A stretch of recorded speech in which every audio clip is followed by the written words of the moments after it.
The boy was petting the cat, calling him Nick, and confessing to him that his life was boring and full of nonsense. But finally, he saw light in the future with his magic and bargaining skills. He would be able to get everything he wanted.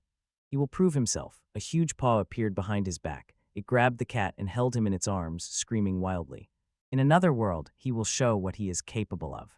Once in the thick of the forest stood a cart with people. One horse was pulling the cart with 2 passengers. They were surrounded by other riders and those who were walking on foot, and one girl shuddered.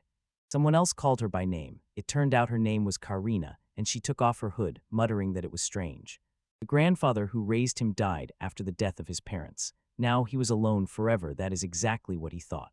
The funeral and all the memorial services had ended only 2 hours ago. The boy lay on the bed, looking at his phone, and said he was surprised 10 days had already passed since his death. He was looking at the message with the selection results. It said that the HR department of Kawakato thanked him for choosing their company, but as a result of a thorough selection, unfortunately, they would not be able to hire him. After reading the message, the boy threw the phone and froze, staring at the ceiling. He remembered how people told him, if the scholarship was not returned, he would have to look for a job. They were grateful for this money. Without it, they would not have been able to get into university. He was advised to look for a normal job, not to chase dreams he did not have. Everyone talked about the future, but they themselves already lived their own dreams. He believed that working in a good company would please his grandfather, but the room still had a depressing atmosphere. Suddenly, the cat jumped on the boy. He gently began to pet him, whispering that he was the only one he had. Despite the bad mood, he had nowhere to go. After lunch, he would have to go look for a job.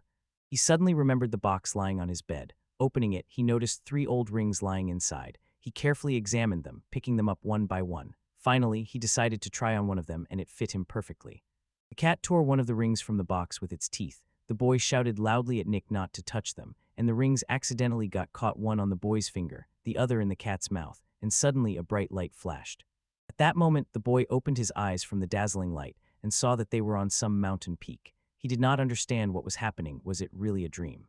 He looked around. There were only huge mountains and endless fields around. He did not understand where he was and how he got there. The cat approached him, and he picked it up in his arms and held it tightly. He was lying on the bed, hungry and confused. How did he end up here? What had he done? Suddenly, he noticed that one piece of jewelry was missing and decided it was definitely because of those rings. But the rings did not transfer with them, neither on the boy's finger nor on the cat's, although he clearly remembered that she put it on her finger. I couldn't have just lost it like that. Is there a connection between the rings and the fact that he was here? Probably that's why he is here. It's nothing like in manga or anime here. Could this really be another world? The boy heard something from the side and suddenly noticed that he was standing barefoot. Having found himself in another world, he was sure he must have some kind of cheat ability. He begged God for it to be so, shouted across the whole area, trying to open the statistics, but opened his eyes and realized there was nothing in front of him. He was clearly stuck here. The cat approached him and began licking his face. The boy turned to it, said he didn't care at all, and noticed that his cat was hovering in the air. Frightened, he fell to the ground, his eyes bulging. He screamed and asked the cat how it learned to fly. Did this cheater ability really go to him and not the cat? The cat landed on his head. The boy comfortably lay down in the field, said that everything was bad and he clearly wouldn't survive here, and thought, Nick has a cheat ability, but that's not all he needs to understand what else he can do. Suddenly a window floated before him. Like from a video game, it turned out to be Nick's statistics table, which hadn't been there before, but it was recorded under the name Daiichi Asakura, and he had vagabond magic and a special skill, the ability to share and evaluate. Turned out that these were indeed his stats. He has a cheating ability, but he does not understand what exchange is. The rating is satisfactory, classic cheating power. Cat kept circling around him, and he decided to test his evaluation skills on the cat. It turned out that the cat possesses spiritual magic of earth, water, fire, and wind. The boy realized that his cat was cooler than him. The skill of deception became his income. Even if he returns to Japan, he will remain lonely forever. Then he will have to try hard and survive in this world. First, he needs to find out what that rating is capable of. Wandering through the field, he came across the edge of the forest. Pressing his palm to one of the trunks, he decided to use his skill, and he was told that the width of the leaf is 1.5 centimeters, the length of the branch is 8 meters, there are many leaves, and the height is 40 meters. When he thought the rating worked well, a window lit up before him again. He pressed the button and the tree disappeared. The boy sharply hit himself on the head. He did not understand what was happening. What kind of exchange ability is this? His cat went crazy, and the boy had to let him go. He apologized to the animal. He looked at the cat and asked him to sit aside. He decided to use his power on one of the trees, and it instantly evaporated. The The cat approached the hole left after the tree and began to sniff it. The boy asked if he was surprised and told him to look at the table. Then he used magic again, and a tree grew back in the place of the hole, causing the cat to jump aside. The cat hissed in fright, and the boy pleaded for forgiveness and begged him not to be angry. It was time for him to seriously test his powers. The tree he saved was still in the inventory and could be exchanged for points. He thought he needed to buy shoes, looked, and such a purchase was indeed possible in the system. And just after selling the tree, he had enough money for this purchase he even managed to exchange his glasses for new sneakers. The exchangeability turned out to be very cool. Now he could definitely survive and even get rich. The future was becoming brighter for him, and his motivation increased. He began to carry in his inventory everything he saw to the right, and to the left a big tree and a big stone, and the list of things he kept became huge. He decided to buy a chainsaw with the money he had. It was expensive, but that did not stop him. He decided to take it, for now just to check, and he was hungry too. Suddenly his cat looked aside and began to hiss. The boy asked him what was the matter. Strange noises came from the depths of the forest. A huge black tiger was rushing straight at them. The boy thought he was cute. The beast growled and he fell to the ground, hitting his backside. The boy tried to use his storage ability on the animals. But nothing worked. When he placed the trees into the inner storage, birds and insects did not get in. He does not know how it all works, but one thing is clear besides plants: it does not accept other living creatures. He had nothing, no weapons. He needed at least to scare the tiger away. He thought he should strike first kill, leaving no chance for retaliation. He repeated to himself, he must stay calm. The tiger was still at a distance. So far, everything was fine. You need to stay away. He needed at least 100 meters to have time to open the safe. It was not for nothing that he was testing his abilities. The cat was still hissing while the tiger was approaching them. The boy calmed him down. Don't worry, everything will be fine. Waiting until the beast came close, the boy used his storage. Suddenly, a huge pit appeared under the tiger, into which the beast fell. He continued to use his abilities, and suddenly a huge sea container with liquid nitrogen appeared in the pit, and the tiger began to fall into it, desperately clawing at the walls. Finally, the boy decided that he had succeeded and asked the cat how she liked his idea. He thought it was simple, but the cat suddenly turned away again, and someone immediately climbed out of the pit, the tiger, who was still alive. The boy panicked. He urgently needed a weapon. At that moment, his cat used its powers against the beast. They were water bullets, Nick's spiritual magic. They looked more like armor-piercing shells. The tiger has nothing to do with it. It kept advancing on them. The boy rummaged through the inventory, looking for something that could help them, and decided to build a wall. He waited again until the tiger crept close enough, then lunged with all his strength. He clearly had nowhere to run, but he was ready for the tiger's attack, and then it would be the end. The tiger moved strangely, and the boy thought something was wrong with it. This was his last chance. At that moment, he grabbed a stone from the inventory, and it fell right on the beast. This is the end. Just in case, he tried to put the defeated one into the inventory, and he succeeded. At first, he set traps, bought food, weapons, and tools. I bought myself a drone and watched what was happening through it. Through its camera, he noticed an expedition with a bunch of people. He decided that the ability to share was already too much even for him, petted the cat that was eating, and told it that the time for first contact had come. A little later, two from the expedition were riding horseback across the field. One of them noticed the boy with the cat ahead on a rock, and he greeted them. They asked if he was traveling alone, and he replied that they were traveling with their animals. The girl was surprised to see the cat, and he asked if they saw them so rarely. She replied, that often happens, but never in such a long coat. He introduced himself as Sakura Daichi and named his cat. The girl took off her hood and said that my name was Alicia Hartland. The boy, seeing that beauty, blushed, and I immediately sharply thought that she looked like a schoolgirl. The other girl on the horse looked at me strangely, and the boy added that if she wanted to pet him, she could. She wanted to reach out to him, but her partner stuck a sword between them. She told Alicia to step back and apologized. The girl with the sword looked at the boy and asked if he was really alone here. He replied that he called himself exactly that, a merchant. He said he left the village and became a novice in trade. That was the legend he invented for himself, and he began to display all his collected goods. For such a small bag, there were really quite a few things inside. He had a bunch of useful items, like a flashlight. The girls looked at him in amazement. They had never seen anything like that before. The girl with the sword asked if he had taken that magical thing out of the hiding place, but the other noticed that it was not so. She did not feel any magic from that shining thing. The boy thought that since they talk about it, there must also be a warehouse and magical instruments, so statistics is magic. He put the lantern on the ground, pushed it so that it rolled to them, and said they could take it. One of the girls took it and pressed it to her face, saying that it was definitely not some magical thing, and the other simply could not believe it.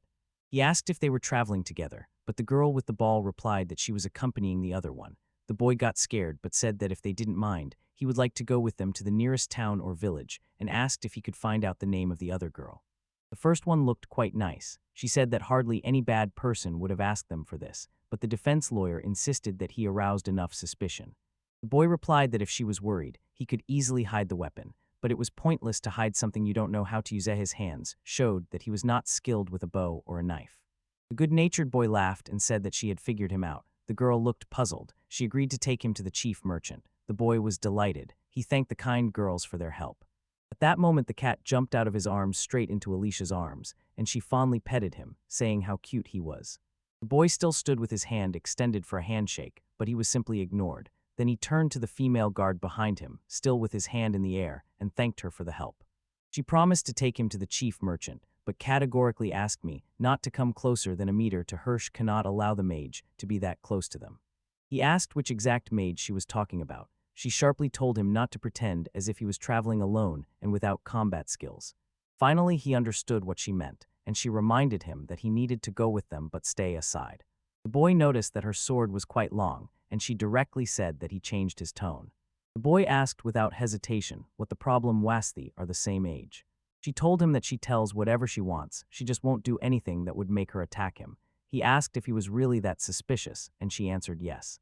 Behind them, the girl walked on, her horse gnawing at the cloak, and she looked only at the lantern in her hand. The boy turned his head and saw an expedition with a large number of people. One of the carriages stopped silently, and a gray-haired man got out, looked closely, and asked if he was the one who had been escorted to the city of Karam. The young man placed his hand on his chest, slightly bowed his head, and stated his name. The man responded in kind, Klaus Bertram. He manages this caravan and leads the Bertram company. The boy does not even realize how much influence he has, so he must be polite. He said that he does not yet have experience in such matters. Then the man asked what he could offer in return. That man handed over a sack, the contents of which were unknown, and said he could sell it. The man glanced over his shoulder at his assistant, gave him a sign, and he approached the boy. I take the sack from his hands and give it to the owner. When the man discovered this, he jumped up in surprise, turned to the boy and said that he was either too generous or simply did not know the real price. The boy replied that he probably had no idea how much it costs thy's country. The man was turning the whole situation over in his head. The boy replied that the price of the goods may vary depending on place and time. Although it is grown in his country, it is still a rare and valuable product. The men replied to him that he was completely honest. The boy replied that he himself was a merchant and nothing is decorated by lies. The man agreed. Everything was going as he planned, and the boy thanked him, saying that his grandfather had taught him this. The man in response also decided to sincerely say that in this country, this product is very valuable and probably costs more than in his native country. He asked how much pepper was in the sack. No country on the continent was able to grow pepper from seeds. Everything depends on imports, and only aristocrats and the rich use it. His goods were not from another country, but from another continent, and he had no permission. Some man looked at him strangely. He shuddered and realized that now they knew he was not local. He said that he immediately thought that his appearance was unusual, so he came from another continent. The boy could only agree, but then they might have problems. That boy sincerely thanked me for the warning. The merchant said that the price of the pepper still needed to be discussed, but the boy asked to wait. He asked if he wanted to buy anything else. He dreamed of becoming a merchant in this country, but as that man said, he was not local. Knowledge is needed to live here, so could he help him? The man said that he was honest, and that boy just wants to see the good in people. The man just laughed at that. You can't just take and turn him into a merchant, so the boy asked how much pepper he wanted in return. The man raised his hand and showed a number with his fingers, and the boy thought it was foolish to hope that he would just help like that. He took 5 sacks of pepper out of his backpack, and the merchant said that it was not bad. Their trading partner should be respected. His grandfather taught him so, but actually he read about it in a book. Klaus ordered his servant Lloyd to take the pepper, then turned to Karina. He told her to continue accompanying Alicia and to take Mr. Asakara to the city of Karam. I asked Alicia if she agreed with this. She simply agreed. The men headed to the carriage. The boy extended his hand for a handshake and sincerely thanked the girls for their help. They bowed. Karina said she would go with him. Another added that she would also be nearby, and the girls moved forward, ignoring his outstretched hand. He asked where they were going and heard in Responsito boss Karina. Alicia will tell him everything later. The guy asked me to call him Daicha. He doesn't need formalitish, wants to be treated like a friend. The embarrassed girl wanted to exclaim, how could I? But the boy pushed a cat right under her nose and said it was his partner Nick. The cat, as if agreeing, meowed, and the girl's heart melted again. The boy and the cat exchanged glances and said that he was letting go of his paws. The cat began to fall. The girl instantly grabbed him and began to gently stroke him. The boy approached her, said that she was hugging Nick, introduced himself as Daichai, and smiled. The girl blushed. He walked behind her with a satisfied smile, asked if she would go while she held him in her arms. She agreed. He came even closer and, teasing, said he couldn't hear anything, and she shouted again, "Master." He made a sad face, and she finally called him just by his name, without all the formalities. This amused him greatly, but the cat clearly did not like something. At that time, in another part of the camp, tents stood everywhere. A merchant was sitting at the table and asked Lloyd what he thought about the newcomer. He replied that he speaks their language too well for an ordinary guest, politely nods and speaks courteously. His hands are clean, so he has never worked, grew up in a wealthy family and has a good education, and Klaus noticed this too. He inquired about the other one, Pepper. The servant said that, most likely, he gave it as a gift of thanks. He is the son of a rich man, or the dumbest son of an aristocrat. Bertram noted that he could become an influential person in the future. He has supplies because the product has been so well preserved. A beautiful and tasty pepper adorns the table. Maybe that was the case. Storage, a rare skill, gifted by God. Its owner can put things there that will be preserved for a long time. The capacity depends on his magical power, and inside time stops. Magic bag is a sack or bag that serves as a storage for items. Its internal volume can be increased, but it is limited, and time does not stop inside it. He thinks about how he pretended as if he pulled something out of the magic bag, and thanks to this was able to cross the sea. Having storage, he is still young. We need to find out if there are any valuable items in the storage. First of all, they need to learn about this unfamiliar country, and then the servant asked if they would stop being polite to him, but he was told that there was no need for that. But he needs to warn the workers and servants to behave politely with him. The boy noticed two men near the tent. One slid a box inside, shown an expensive glass goblet with interesting patterns. The hero was even surprised. In this world, a glass goblet is an expensive thing, although the glass itself is only of average quality. Outside they called Karina, they called her sister. On the threshold sat a girl with short hair and a headscarf, near the cauldron, and asked for help to light the fire. Karina apologized. They say she needs to see someone off. The boy wondered, why did they ask Karina if she does it with magic? He wanted to see it, and later admitted aloud that he wants to watch how she lights the fire. She agreed, if that is exactly what he wants. The girl who asked for help thanked Karina, and asked if it is not too difficult for her to light the fire with flint, isn't it? She raised her hand, placed her palm near the logs, and instantly lit the fire. It was spiritual fire magic. The fire instantly flared up as soon as she raised her hand. Nick's offensive magic was also impressive, but it is surprising how magic is used in everyday life. The boy asked her if she always helps to light the fire. It turned out that she does it only when she is not busy. She passed among the same cauldrons on the stoves and lit a fire in each. So those who cannot control fire magic use flint. Alicia said that in such cases magical artifacts come into play. He asked if there is magical power and if artifacts can be used, but it turned out that no. What profession he can get is decided by magic. The stronger the magic, the more prestigious the job. People without magic can only use artifacts, and yet both somehow make a living. The boy remembered his past and asked the girls if the quality of life depends on magic. Karina called Mr. Asakuri. He flinched and glanced at the girl, who had asked for help a few minutes ago. Her face was gloomy. His eyes widened. He realized he had said too much, covered his mouth with his palm and swore, apologized to the girl, and she said it was okay, she was used to it. Yes, she has no magical powers, but she works in a good team. Everyone here is kind and helps each other. She was lucky, but she said this sadly. Thanks to his skill and cunning, he became a merchant, but this idea turned out to be bad and selfish. With this skill, he can help people without magic, and he looked at his hands thinking about it. It would be interesting to shake the very foundations of this world. People without magic, using artifacts, could live just like mages, and if he spreads this knowledge, the non-magical will treat him well. This is only his imagination, but the motivation is more than enough. He called Carrot and handed her a lighter, saying she could use it to light a fire. At that moment he pressed the lighter's button and showed how it works in his world. People are used to this. Everyone was disappointed. Karina said he was so small. She saw such a magical artifact for the first time.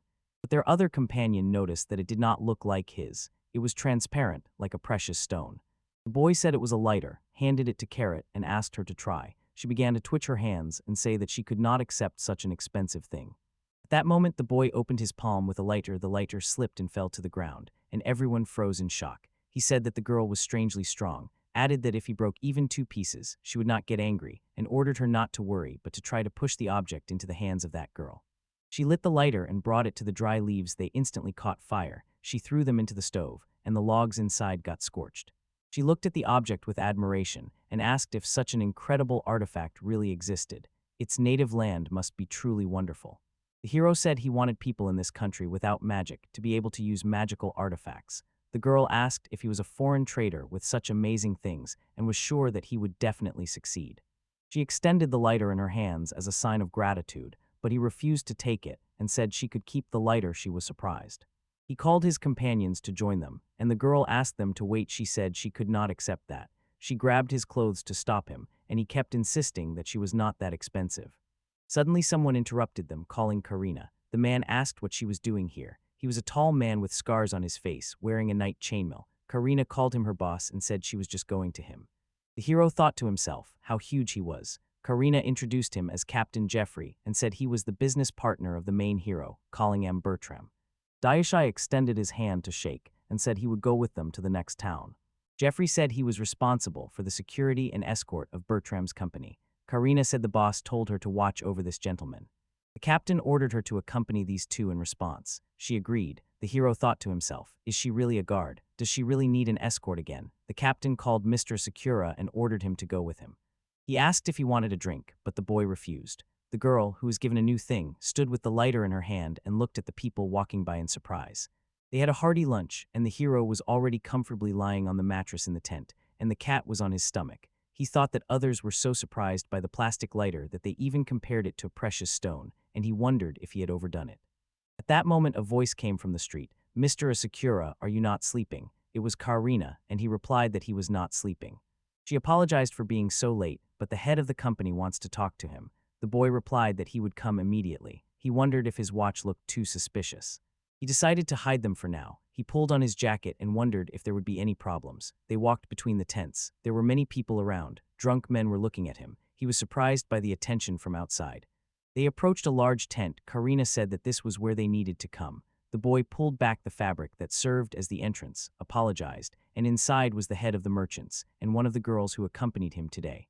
The man pushed back a chair and told the boy to sit. They all sat at the table, and the man apologized for calling so late in the evening. The hero wondered if something had happened. If something was wrong, he could exchange the goods. The merchant assured that it was not so and that the goods he gave were excellent. Then the boy asked what the matter was. The man put a bundle of fabric on the table, inside which there was something. The merchant wanted to talk about the lighter. The boy suddenly remembered he had given it today. Damn. The merchant extended his palm as if begging not to be misunderstood. He did not take it back. The girl wanted to consult about the lighter. A magical artifact she had never seen before. The man with a serious face sternly told him that he did not understand the true value. The boy was silently surprised, of course. He thought of selling this thing, but only as a household item. The man told him that it was an artifact, a thing for aristocrats and the wealthy. He explained to the boy that in his country it might be worthless, but here extremely expensive. The hero asked if it was just an artifact. The man shook his head. It could be used by people without magic, so it was more valuable than an ordinary magical item, but the problem was in its casing. It could be sold for the price of glass or even jewelry. At that moment, the boy remembered how he passed by two men discussing expensive glass. As soon as such things hit the market, there will definitely be those who try to palm them off on aristocrats and rich people. The boy pondered, if that happens, he might get into trouble. He hadn't thought about it. The merchant said he promised to help him, but the question is what he will do now. He thinks he didn't want to do anything, but talking about it is pointless. It turns out he won't be able to shake the foundations of this world. He again remembered the glass goblet and said that he had actually already tried to sell this item to aristocrats and rich people. Then he somehow got a glass rose on a stand. Alicia, who was sitting nearby, exclaimed enthusiastically how beautiful it was. The merchant was also surprised. Seeing their reaction, the boy thought he probably overdid it. The shopkeeper shouted to someone to stop and not rush. The girl also screamed the same way. This was the exact moment. Someone had already grabbed the main character by the neck, and Karina stood nearby, directing it at that boy. The merchant quickly tried to calm down, saying they had no problems and he was just surprised. Karina took the sword from the boy, returned it to its sheath, and bowed her head, apologizing. The merchant exhaled deeply, closed his eyes, and apologized to Mr. Sakura. It was his fault for raising his voice. At that moment, the hero remembered that Karina asked not to come closer than a meter and thought, a meter. What does that even mean? They are in a tent. The man noticed that the boy hadn't moved an inch, even though the sword was pointed right at him. He replied that he knew she wouldn't hurt him. Or maybe he just didn't understand what happened and therefore didn't make a sound, and that was probably the case. The merchant calmly suggested, if everyone calms down the conversation can continue. The hero immediately said that Karina was not to blame for anything, so everything was fine. The merchant asked Karina to step aside so as not to disturb the guests, and she agreed. The boy tirelessly spoke enthusiastically about that glass sculpture. It was so beautiful that any precious stone paled next to it. The merchant wondered if it was the same glass he usually saw. It really looked simply wonderful and extraordinarily beautiful. The boy rummaged through his backpack and took out a whole bunch of glass figurines and lighters they had seen earlier, and the merchant noticed that they glowed in a completely different way. He knows that her body is not the same as the glass they work with, but some will still try to sell it for crazy money. He wants to solve the money problem, earn from glass products, and add a lighter as a nice bonus. First of all, the buyer who buys these expensive glass products will give a lighter for free as a useful item for daily use, and then distribute them among aristocrats and rich people. The merchant asked if he wanted to trade lighters at the market. It's hardly a good idea, but there is no other way they will follow his plan. The boy with a satisfied smile asked if he still agreed to cooperate with him. The merchant agreed, and he extended his hand, thanking him. And they sealed their words with a firm handshake, so this was the first step. When they left the tent, Karina bowed before the boy and apologized for that act, and the other girl objected. She said that Karina was not to blame. She too, like the main one, was surprised and shouted. Daichi said it was because of him he was surprised, but she was just doing her job. He should be the one apologizing. The girls were clearly very upset about what happened, and the boy noticed this and thought. He called Alicia and handed her the cat. She instantly melted. He knew it would work. It was quite funny. He said he liked it more when she smiled. The girl melted and finally smiled. The boy noticed that she was also shy and quite cute, and this embarrassed her even more. Karina watched this with an inscrutable expression. The boy stood and did not understand why everyone was looking at him. It turned out that everyone found out that he gave Kurito a lighter. The boy scratched his head and asked if anyone else wanted the same. Karina replied that maybe they just wanted to understand what he was like and talk to him. Maybe they consider him not only a traitor and a stranger, but also a hero. Maybe he followed a woman whom a foreign aristocrat loved, who hid his true identity. Maybe he was sent here because he was secretly born into the royal family. The boy thoughtfully scratched his chin and said that she had quite a vivid imagination. Karina replied that those were their thoughts, not hers. The third added that overall, for everyone here, it was quite good. They noticed that the screams were coming from closer to the forest. Men were running from there, begging for help. Monsters were chasing them. All three watched this with wide-open eyes. One of the men shouted that those were royal monkeys. A whole pack was rushing here. Karina instantly grabbed her sword and ordered her comrades to hide behind her. Many monsters were emerging from the forest ahead. The warriors immediately rushed into battle with the monsters and tried to surround them. From the side, a projectile hit one of the monsters in the head. Arrows and spears flew and set them on fire, and the boy standing aside watching asked if they were okay. Karina replied that yes, they could win. She turned to see what was happening on the battlefield. Suddenly, someone shouted that reinforcements were coming to the monsters from the south of the forest, and 10 more creatures appeared. Commander-in-Chief tried to encourage his warriors, saying that they were stronger than them and should attack. The main hero pondered, scratched his chin, and thought, one can just watch, or one can help, but is it worth it? He glanced at the cat hiding under his clothes. Not wanting to show them all his power, he poked Nico in the forehead with his finger and whispered for him to hide and not use magic. He opened the stash and, examining the weapons, hesitated for a long time about what to choose. Karina shook her head. It was very strange. The royal monkeys were too active today, so she asked Alice to find out if they were hiding in the south of the forest. Daichi stood aside and watched what was happening. Suddenly something moved in the tall grass on the side in the distance, and he shouted to Karina to be careful. There were royal monkeys to the east of the field. At that moment, even more people burst out of the grass and rushed at them. They were very close and flying. He urgently needed some kind of weapon. At that moment, one of the monsters was reaching its clawed paw toward him from the boy's side. Karina managed to pierce it with her sword. The two monsters returned to them. They were heading straight for Alicia, who was casting a spell, and the main character shouted. And at that moment he sprang from his place with such force that pieces of earth scattered to the sides, and he swung his leg to hit the monster on the head. He himself was surprised by what he was doing. The beast noticed the boy, turned to him, and at that moment, a leg flew into its face, and the monkey somersaulted away. Other people noticed him. One of them, who was reaching out to Alicia with its paws, was hit in the forehead, and it instantly fell unconscious. The girls watching were in deep shock, and the boy was thrown back by the force of the blow. The boy lay on the ground after the collision with the monster. The girls rushed to him, calling his name. He lifted one of them, brought her face close, and asked if she was okay. she answered with tears in her eyes that she was. They grabbed the boy by the hands, tried to lift him to his feet, and said they had to go. At that moment, several monkeys appeared behind them, and Daicha and Karina turned to look at them. The girl swung her sword at one of the monsters, and the boy kicked again. While they were fighting, a monster appeared behind Alicia, and he just stood and watched the girl turned and looked at him closely. Suddenly, the monster opened its jaws and approached her. Seeing this, Daichai sprang from his place and stood in front of the girl, trying to stop the monster. She screamed. Korina, noticing this, also called Mr. Asakura, but was busy. She was trying to hold back one of the monsters and could not help him. He thought that if this continued, the monsters would kill him. He tried to convince himself that everything was fine and it did not hurt, but in fact he did not feel any pain at all. The monster was sinking its fangs into him, and the boy felt absolutely nothing. He recalled the moment when Alicia was also able to use magic without aids. He just wanted to make sure that she was acting by the power of the body and stealth, and realized this really was magic without aids.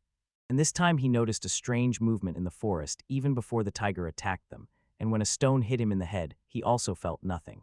Then he used shamanism. He took a knife from under his coat, filled it with magic, and stabbed the monster. For him, it was conditional, like taking a piece of cake with a fork. It was physical strength and stealth. He glanced at Karina, who was still struggling, shouted at her to leave the monkey to him, and using force, attacked the monster from behind, stabbing the knife into its back. Now he acted quietly. The monster did not fall and continued to scream. The knife was too small, it could not reach its heart. He shouted to Tom not to run away. The knife was only 23 centimeters long. It was just a remark. He pulled out the dagger, but losing balance, fell backward. The monkey turned to him with a threatening smile. The boy also smiled, and at that moment Karina flew up and pierced the monster's neck. He fell dead to the ground. Splashes of his blood splattered everything around, even the girl. She sharply swung the sword, shaking the blood off it. The girl with blood on her face sighed. The boy was gently lowered to the ground by the power of magic, but a couple of centimeters before the goal, they suddenly let him go without any warning. The girl screamed and rushed to him. The boy smiled and raised his thumb as if to say, "I'm okay." He still lay on the ground and asked the girls if they were injured, and the cat that climbed out from under his jacket sighed. The girls running to him both stretched out their hands to help him get up. Karina told him that she should be the one to ask him about it. The other girl had already decided to say the same. Better think about yourself, not about them. He was already being lifted, and he asked what was currently on the defense line. Karina said that the enemies were decreasing. If it continued like this, they would win, and then he asked if they should help them.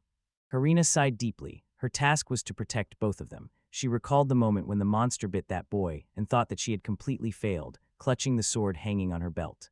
The boy noticed this. The defense failed to hold due to a sudden attack from other sides. The fighting spirit of the royal monkeys would soon be extinguished. The boy asked if she really thought so. He turned around at a sound from behind. And I saw how the monsters, frightened by the influx of people, rushed back into the forest. Karina smiled and pointed at them with her finger. She wanted to show that her words were confirmed, and the boy smiled contentedly. Without blood on his face, she really looked even sweeter.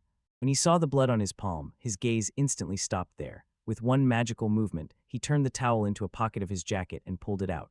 Alicia asked me to give it to her. She charmingly moistened it and began wiping the boy's face. He shouted that he was cold and could do it himself, but she asked to be allowed to do it and carefully wiped his face. He asked Alicia if she had used spiritual water magic and if she wanted to apologize because he already knew that she could use this magic. The boy was embarrassed, since they have magical artifacts and spiritual magic. In the spiritual, there are 4 elements. For an artifact, magical power is the key to activation. Magic uses the power of nature. The spiritual depends on the owner's magic, but artifacts do not. Spiritual magic can be used many times, and it is stronger. The boy thought it turned out that in this world magic works on 4 elements, and spiritual magic is stronger than artifacts. The girl asked him how he understood that it was specifically spiritual magic. The embarrassed boy did not know what to say to her, so he decided to answer that it was just politeness. The girl asked him what that meant. He said that in his country spiritual magic is valued more than artifacts, so he decided calling it an artifact would be rude, because those are not so valuable, so he called it spiritual magic. The girls looked at him suspiciously. Karina said that in this country, only 20 people can use spiritual magic, and there are about 100 on the entire continent. He thought that was very few. Alicia told him that before starting his own business, he needs to get to know this country better. He would be glad if during the journey they told him everything. The guard sighed heavily and added that there is no other way. He thanked them and the cat. As a sign of gratitude, he decided to sell 2 statuettes with their faces, but the girls simultaneously replied that they definitely did not need that, and the warriors who won the battle shouted with joy. It seems everything is already over. The boy asked if they could go there together, and Karina replied that there might be wounded people there and he could help them. In response to the question of whether the royal monkeys attacked, the guard said she had guesses but needed to ask someone, and looked at two men sitting on the ground next to her. He pondered, does this mean that spiritual magic is rare? Since Nick used it, he can consider it his artifact and have the ability to exchange. If someone finds out, there will be problems. It must be used carefully. It won't be that simple. Lying in bed, the girl recalled the moment when the main character was lying on the ground and asked her if she was okay. He seemed very funny to her. He was extremely kind to her, but she had never heard of anyone defeating a royal monkey without any weapons, and he did it himself. Sometimes she felt that everything was lost. The monster stood right in front of her, and at that moment the boy rushed between them, covered her, and allowed the monkey to bite him instead of her. Why, and why did I do that? He looked at her at that moment and smiled. You can't defeat a royal monkey with one blow. She clearly remembered how her grandmother told her about that hero in childhood. At that moment, she was lying in a tent with Karina on different mattresses. She curled up under the blanket and turned from side to side. I try not to think about it. He was not afraid of her at all. Even when he realized she possessed spiritual magic, his attitude towards her did not change. Unlike other people in her memory, he, on the contrary, was kind and smiled at her. It seems she completely lost her mind and curled up under the blanket. The next day, everyone set off on the road again. Karina shouted at the boy because he did not want to get on the horse. The thing is, he had never ridden a horse before. The caravan moved forward. The girls sat in the carriage together with the boy. He trembled from unfamiliarity, as if he had just been shaken. Karina noticed that this was the best carriage they could get. The boy turned away from them and directed his gaze out the window. At that moment, he noticed two people on horses nearby. As soon as he glanced at them, they immediately looked away, and he felt that everyone was avoiding his gaze. Karina agreed with him. He does not understand how long ago he became so scary. It turned out that just last night, when he was talking about his preferences over breakfast, they stopped talking about the lighter. But that was not the only reason for the misunderstanding, and he did not understand what else was strange here. It turned out that it was his tent. His tent was different from the others. Karina noticed that unusual light was coming from the tent. The boy said that in his homeland, this was a common thing. Karina, grabbing him by the head, reproachfully said that next time, before displaying things from his homeland in front of everyone, he should warn people. He apologized and said he would remember that. Karina then also asked to warn the chief merchant. Another girl asked to show them the goods, and she became quite interested. Since it is interesting, he can show you his tent. The girl instantly became embarrassed and looked away. She thought it was an invitation to go to his tent at night. The boy was shocked. But this is a romantic comedy, and she is underage for that. Both need to be adults. He winked and apologized, saying she was too young. The girl was stunned. Karina said that was rude of him because Alicia was already 20 years old. The boy jumped up, thinking it was a joke. It turned out that Karina was 19, and they thought both were older than him. He shouted to everyone that it was not so, he was already 22. Karina was surprised. Alicia laughed and said that he was an adult man but behaved very strangely.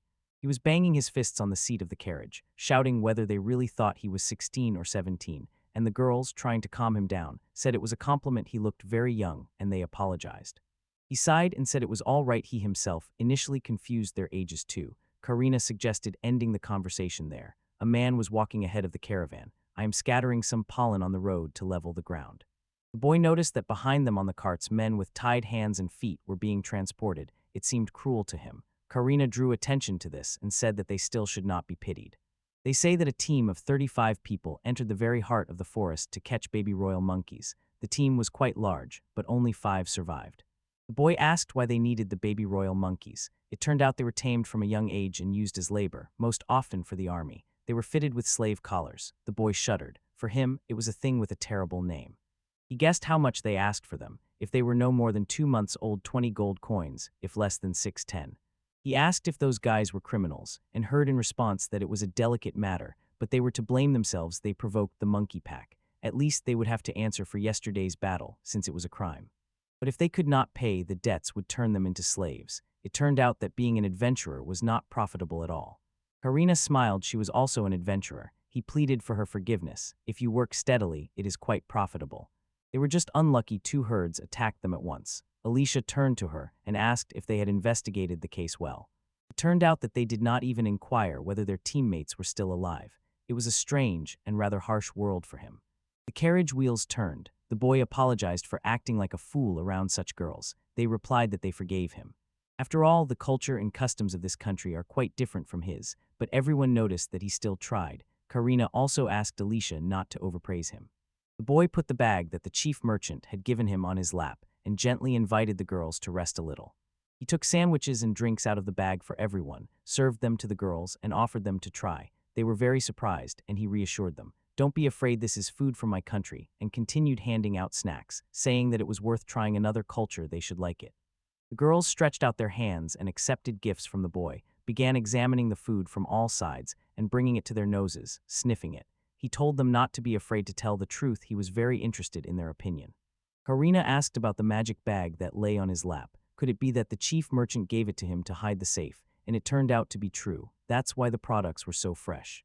He hurriedly tore open the package, when suddenly he heard a scream from the side, turned that way, and looked out the window. Before him appeared the village of Takura, huge mountains, fields, mills, and other buildings.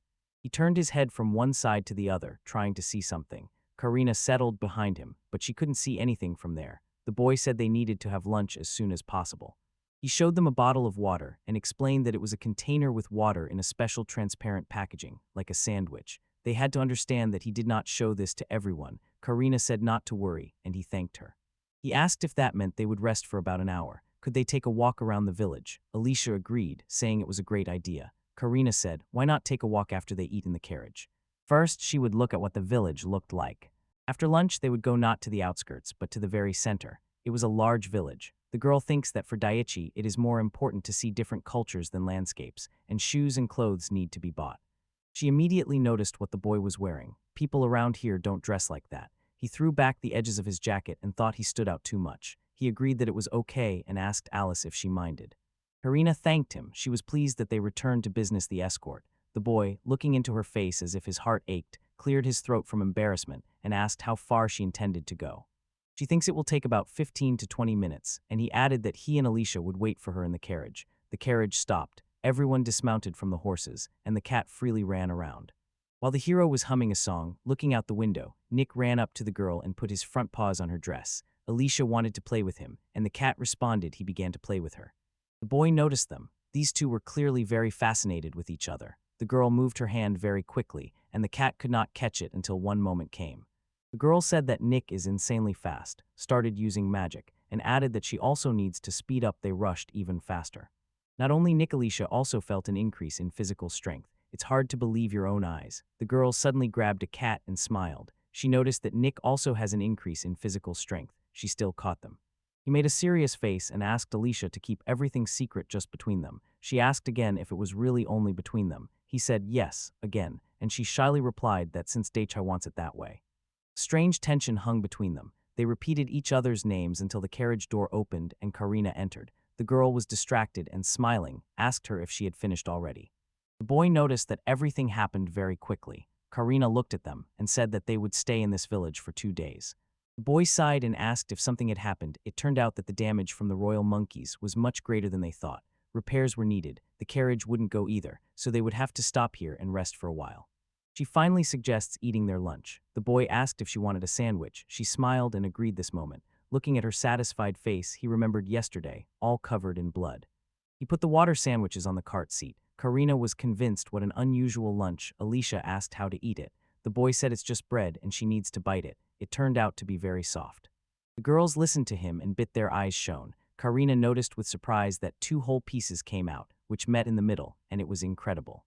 The second agreed. It was very tasty. Lightly toasted soft bread, tender meat between slices that melts in the mouth, and luxurious greens add spiciness, and the sauce does its job. It was just an incredible taste. They noticed everything, even that there were vegetables inside. The boy smiled and said that if they liked it, they could take more. He would bring more packages, and Karina was delighted and thanked, holding a pile of sandwiches in her hands. The boy again reached into the briefcase and pulled out a bunch of treats, fruits, and various snacks, which gave off a very sweet smell. Next to him, Nick began to meow. The boy told him to calm down. He has something for him. He took out a bowl of cat food. The cat immediately started eating. He reached out his hand and said he also wanted to eat, but the cat hit him with its paw, and Alicia laughed, as if they don't want to bother him. At that moment, Karina was already enjoying a sandwich with cream and fruits. It seems she felt a real gastronomic shock. The boy asked what she thought about it, and she said it was very sweet and soft. He explained that it was fresh cream and that it was popular among girls. She noticed that this thing was very tasty. Of course, it will become popular. The boy asked if she wanted more, and she answered yes. He asked if she liked dishes with cream, said that if she wanted, she could try them. He found it funny, and she agreed with a gentle smile. At that moment, the boy's heart trembled again. He put his hand on his chest and was glad that they liked everything. Karina suddenly realized something and asked if the food was cheap, and the boy, with a rather convincing expression, asked them if he really looked like someone who cares about money. The embarrassed guard turned away and threw back, "You are a fool." The boy just smiled, remembering how he once ate ready-made dishes from the store. He smiled at them, then he turned to the backpack, took out 2 plates with cake, and placed them on the seat of the cart right in front of the girls. The tents were rising everywhere again. The main merchant with a very strange face asked if he really hit the royal monkey in flight. Karina knows it's hard to believe, but it's true. The merchant asked if he really defeated 5 monkeys. She was busy then, so it might have seemed so to her. She answered that she did not take her eyes off them during the fight. The trader simply surrendered. Thanks to wine magic, she feels movement even when she cannot see. It was not quite like that. Well, all right. This is exactly what happened to Mr. Sakura last night when he was attacked by royal monkeys. The merchant was pressing his temples with his hand and looked clearly exhausted. He said that even she would barely have the strength to fight their fangs. A Sakura with a knife would not help either. If he had a sword, he would handle it, monkisfur and no more. If this is so, then he does not know anyone on this continent who can create magic without devices at all. The girl fought the same way and it was strange. The boy could neither wield a sword nor control his body. He had no combat experience, but something greater was hidden within him that could use magic without objects, and honestly, it was hard for her to say. He was also just starting out in trade. Betrayed said she probably knew a few skilled merchants. He was hardly one of them, but his knowledge was almost practical. The girl asked if he was a nobleman from another continent. Maybe so. If what they talked about is true, then that would explain a lot. The girl asked what he would order this time-ish was wary of his abilities. He wants to hide that he is from another continent, so let it remain a secret, because for them, he is a key person. Panasakura not only saved them, but also helped their company. Karina knew this well. He asked her to continue accompanying him, especially when they reach the city of Karam. The locals might be hostile to him, and he needs more information from her so that others do not find out what they should not. The girl accepted the order and thought as if he were a hero. She remembered the moment when he was smiling and offering 2 pieces of cake, and she herself could not help but smile at that memory. She was finally with the boys again, and it happened quite quickly for them. A little later, they found themselves on the streets in the center of the village, lined with houses on both sides. They saw a sign, "Atelier," and went inside, where there was a lot of different clothing. The boy tried on several of them. I asked the girls how it was. The girls looked closely. Karina noticed that in this he looked like a traveler. The cat, as if confirming, meowed. The boy tugged at the shirt and asked if that meant it did not suit him. Alisa said that he constantly wears clothes from another country, and if it continues like this, what will people think? Karina replied that it does not matter if it suits him, the main thing is that it fits the local environment. Do they want to say that he should not stand out? Won't he look strange? Travelers are not allowed to wear such clothes. The boy noticed that she was gentler when she ate sweets, and he was hit on the back. He folded all the things and said that that was it, returned to the saleswoman and said that he would take everything and decide the rest himself, called her sister, and she smiled gently and replied that she was already a younger sister, but already too grown up. The boy put his hands on the counter, propped his chin, and said that she was only 4 years older, no more. She could be a good sister for him. The saleswoman smiled and replied that he was a flatterer. She had a daughter about his age. He was sure he would never consider them sisters again. She liked his words, so she allowed him to take a few more things. He noticed the bill. Karina nodded. At that moment, the boy put his hand into the briefcase, asked if he could pay with this instead of silver coins, and took out a shiny silver ingot. Everyone around froze in shock. At the same moment, Karina stood between him and the saleswoman and asked to wait. She paid herself, threw coins on the table, and the surprised saleswoman only managed to say that everything was fine while Karina was leading the boy out of the shop. Finally, they were on the street, and she shouted loudly at Daicha, asking if he was really doing it on purpose, and he with a confused face replied that he just wanted to pay with silver. She slapped her face with her palm. It was really his mistake, not hers. The boy smiled, pointed to the side, and said that they needed to go to the next store. Karina grabbed him by the collar. "First, we need to go to the head of the company, Bertram." She walked ahead, holding the boy by the scruff, while he dragged himself on the ground with a smile on his face to passers-by. It was quite a strange sight. The senior trader asked the boy why he did it. The boy thought, looked up, and replied that he just wanted to pay. Meanwhile, Alicia was playing outside with Nick, and the merchant pointed at the silver ingot lying on the table and asked if he really wanted to pay with it. He had never seen silver coins here. In his native country they paid with ingots, so he couldn't understand what the problem was when he paid with a silver plate. The chief merchant squinted suspiciously. How could he not have learned about these coins before the meeting? His storerooms had water, food, and everything needed, so he didn't have to spend money. Karina, standing behind him, seemed angry. Klaus strangely rubbed his face with his hand. If he says so, let it be. He should have understood that he didn't have local money. The man suddenly remembered, grabbed his briefcase again, and said that was exactly why he needed these things, then asked if Bertram wanted to buy something from him, and emptied the contents of the briefcase onto the table. Klaus was completely desperate. Soon the boy was already walking down the city street, and coins given to him by the merchant jingled in his pocket. He tossed them into the air and caught them with his palms, and before leaving, he said that upon arriving in Karam, one must be careful. What was normal in his homeland would look strange here. Even if he still had some things from home, the merchant insisted that he show them to no one under any circumstances. The boy walked behind Karina and, approaching, asked if she was still angry. She said no, but her face showed that she was lying. He folded his hands in pleading and sincerely apologized for not consulting her, and also asked if he could somehow cheer her up. She angrily hissed that he was fine. She was dissatisfied with his attitude towards escort work. The boy was puzzled, although he did it for the sake of exploring the world, and he alone was to blame for everything. He said that next time he would be careful, he promised. The girl closed her eyes, instantly turned to him, and shouted that if he didn't know this before, then fine, but from now on she wanted him to consult with her about future plans and think before doing anything. He agreed. The cat, which Alicia handed to me, Karina ran up and petted. She had a smile. Satisfied, she said she had to apologize to Nick because he was probably angry too. The owner was to blame for all this. The boy asked if she hadn't said she wasn't angry, but instead Karina instantly drew a sword and with an evil look pointed it at him, and he immediately pulled out a bunch of treats and candies and extended his hand with them to the girl, saying she should take it as an apology. The girl, clearly tempted by the sweets, pretended as if she was not indifferent to them at all. She asked if he wanted to bribe her with sweets, but he refused, saying that she was from his native land after all. When you trouble a loved one, you give chocolate as an apology. Although this is not true, if it were always possible to fix everything this way, there would be no problems left in the world. He was handing out candies to the girls, and Karina, it seemed, either believed him or pretended just to take them. If he says so and it's true, maybe she can endure it. The girls tasted the sweets. They turned out to be very tasty. They asked what it was, and the boy took out more, saying he had plenty of them. The girls instantly resolved everything so quickly that he even began to worry. He apologized again, and he was forgiven, but only on the condition that next time he would be more careful. He swore. They were walking among the market stalls in a crowd, and the boy noticed that there were many adventurers here. For such a village, this was not surprising, but Karina did not like it at all. The boy thought they looked unfriendly, and he was not the only one who noticed this. Daichai is currently unarmed, and they probably could figure out that he worked with Bertram's company.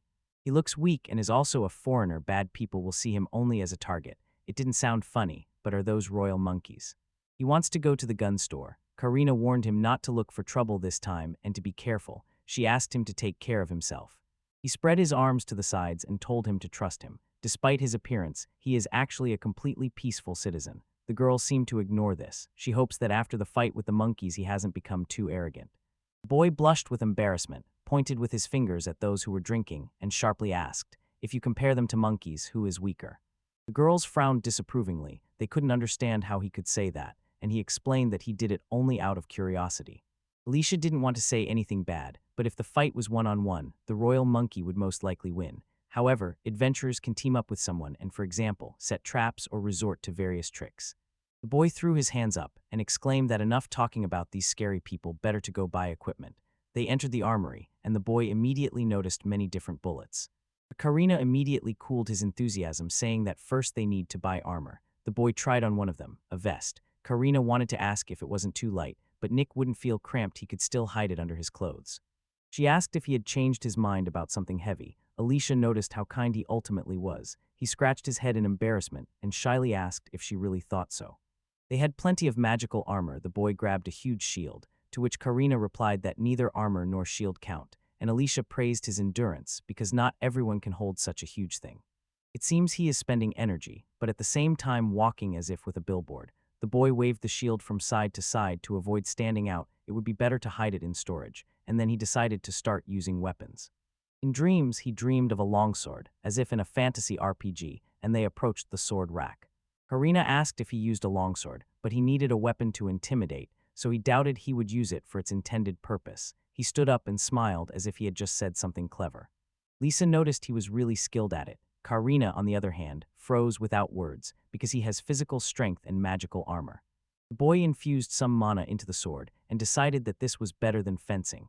After all, having magic is very advantageous. The one who controls it wins. If you have magic, you can invest it into physical strength and plow the field faster than anyone. He, for example, lights fire as easily as Karina, and if not, you have to use flint. Magical items are mostly mastered by those who know magic, and ordinary people do not even delve into other things because of this. The gap between those who can cast spells and those who cannot only widens, and everything goes awry. Couldn't he help a little? He sells glassware to the royal nobility and the wealthy, but also wants to give things at a low price to those who cannot control magic. It is an inexpensive and convenient product. He pondered, and Karina asked what had happened to him. He smiled, turned around, and said nothing. He just remembered his homeland, and then they wandered from shop to shop. Then they entered a narrow alley where no one was. Daichai said that during shopping he learned something. Goblins were appearing more and more near the village of Takura, so the Adventurers Guild asked adventurers to destroy them. Upon receiving the request, 3 squads went there. There were 13 in total. But according to unofficial data, about 17 people went there, 40 people. Karina noted that it was too many, even if the exact number of goblins was unknown. And those who went there might be completely inexperienced themselves. Those who joined definitely had a reason. After all, we did not need so many people at all. The boy asked if these monsters were strong. The goblin uses item magic, but there are other goblins, like the general or even worse ones, who use their abilities to give themselves physical strength without any items. So many people went there that it was surprising, and even suspicious, that the boy completely agreed with her. Looking at what she had to go through and their equipment, it was clear they were at best rank E, maximum D. In the adventure ranking system, everything started with the letter H, the lowest rank, usually held by students, and the top was S. Adventurers of rank A are considered part of the higher aristocracy. They even stand above counts, comparable to the title of knight. S rank is awarded for great achievements, and the king presents it personally. S and A are highly respected. They are truly exceptional. 7 ranks from A to G form the basic scale, and of course, strength does not depend on them at all. Ranks primarily depend on merits, but adventurers of level D and above are real fighters, hardened by numerous battles. The boy inquired about Karina's rank. It turned out she was rank C. He still did not fully understand those ranks, but believed he could rely on her because she had considerable experience. The boy pondered, should he give her a title? He is strong. If you only recall his victories over the tiger and the royal monkeys, he has not yet used all his weapons. They needed to return to the adventurers. Although they did not know the exact number of goblins, wasn't too many people going there. All of this seemed very, very suspicious. Yes, Karina, if she had any thoughts on this matter, tell me. Alicia picked up that she also wants to know if she said it. Daichai will not do anything stupid again. The girl was waving her hands excitedly and pointing at the cat, saying that even he wants to know. She approached the boy. He pulled the cat out from under his clothes and placed it in her palm. She hugged the cat and lifted it up, immediately running off to play with it. In response, he turned to Karina. 2 months ago, bandits carried out a brutal attack on a village 4 days from here and killed everyone. The boy pondered. The entire village was destroyed. This is somehow strange. In those parts, goblins often appear, and recently they sent a request to destroy them. When help arrived, the village was leveled to the ground. Many adventurers set out there, but all returned without killing anyone. The feudal lord promised half the reward for exterminating the goblins settled near the settlement, but if he leaves his post or the adventurers decide to leave, the task will remain unfinished. And if you fail to comply with the feudal lord's order, it is more a matter of trust in the adventurer than a fine. People will still consider them capable. If they really want to complete this task, they first need to expand the search area. She tried to destroy as many goblins as possible. Travelers and robbers, do you really want to say that they can all be from the same clan? That is exactly what Karina assumed. A thought flashed through his mind. Does this mean that the village could become the next target, and isn't this a great opportunity to take revenge on the bandits? Suddenly he remembered the pistol in his inventory. He told the girls that he needed to check one thing. He asked if they wanted to go with him. They agreed. He wants to test the weapon he brought from his homeland. Let Karina assess its power, convenience, and how concealed it is. She pondered. If 3 people see it, then it is already noticeable. She wonders if it is not pointless.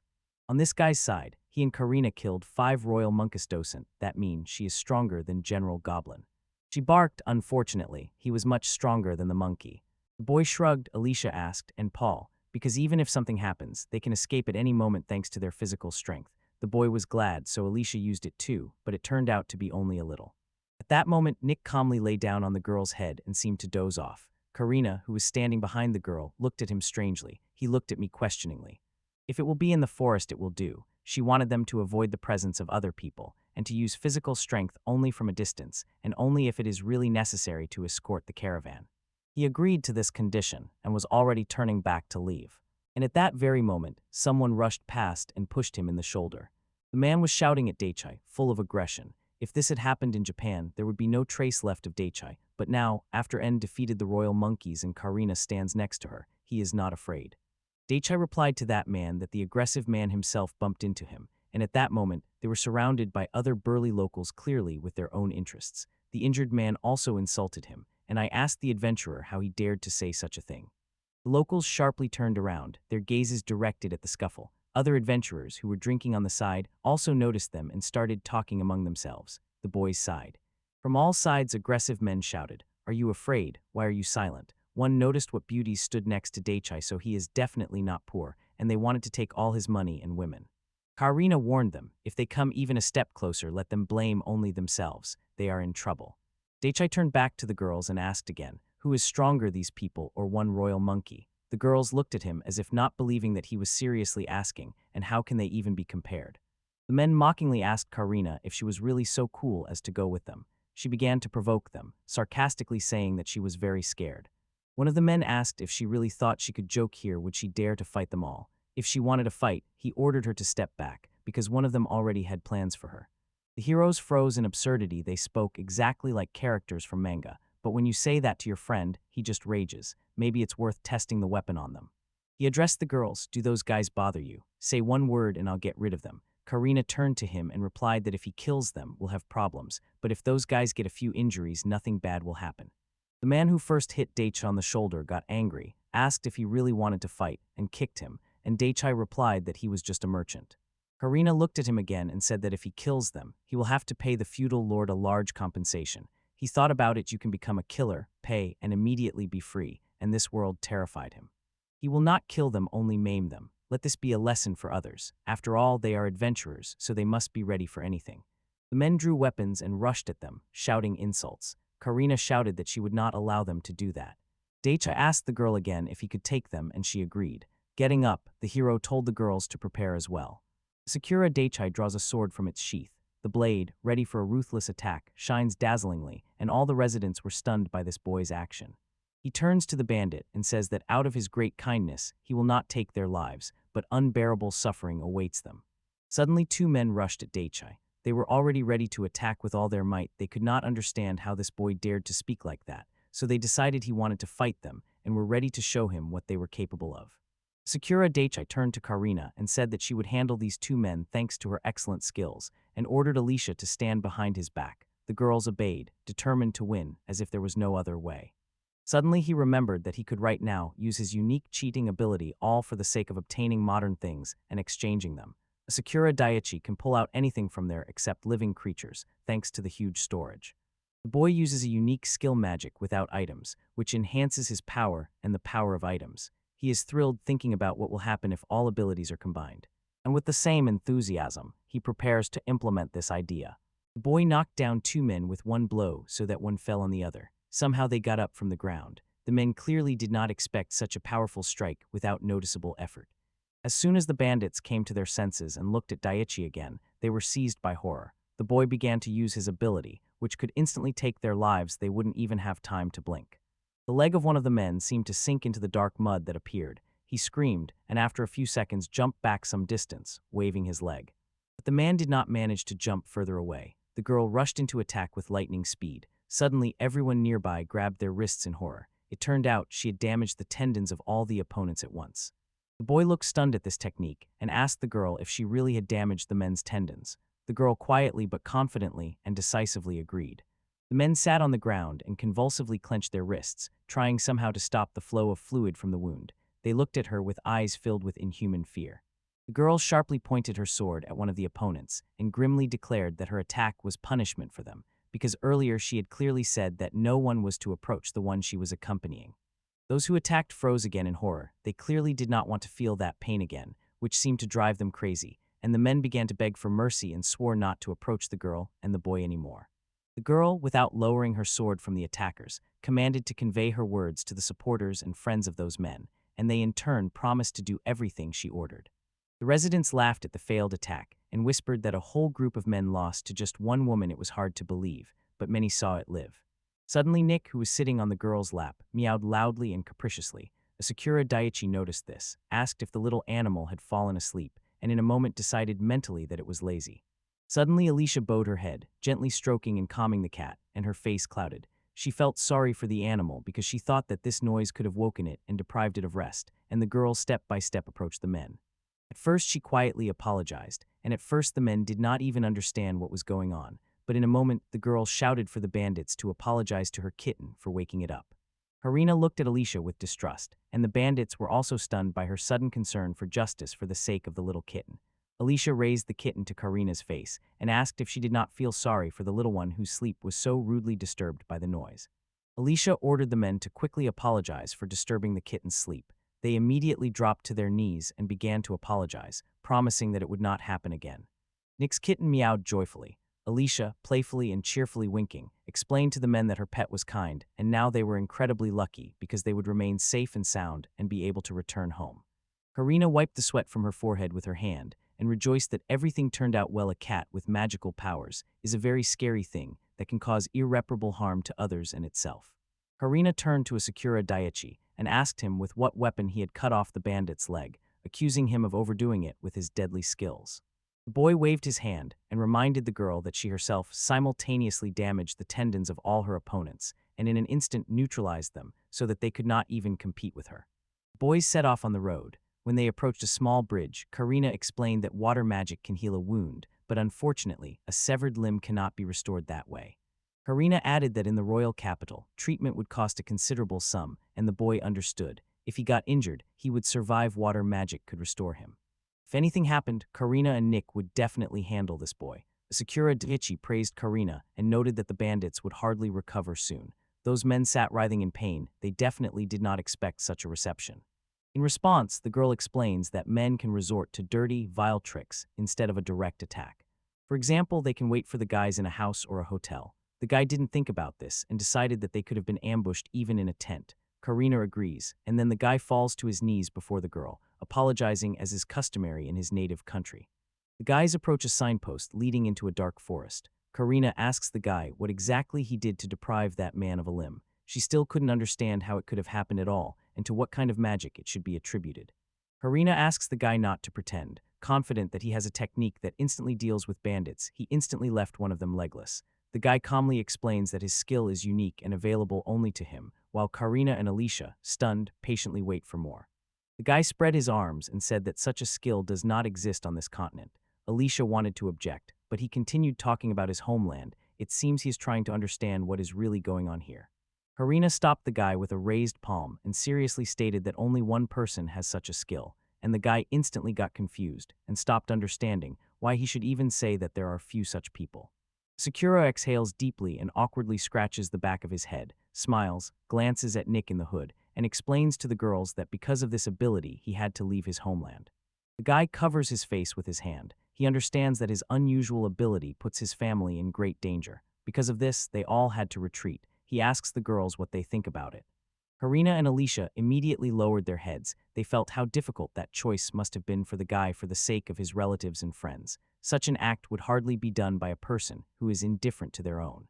The guy walks on and says that probably Karina and Alicia will be interested in his story. The girl replies that it's okay and Daiichi doesn't have to tell if he doesn't want to. Sakura Daiichi turns around and, softly smiling, says that this story will remain their secret. He looks at his open palm, where a small sphere appears, as if announcing his unique ability. The guy can instantly create light and iron, ignite them, and shoot them at opponents. He just needs to activate the skill. Harina looks thoughtfully and sincerely interested at the sphere that appeared on the guy's palm. She is surprised that such a tiny piece of lead can serve only for human limbs, and this is exactly what she happened to see. Daiichi continues to say that if you direct the force of fire at a bullet, then at high speed it will shoot out with incredible crazy power, capable not only of tearing off limbs, but also of creating something even more terrible.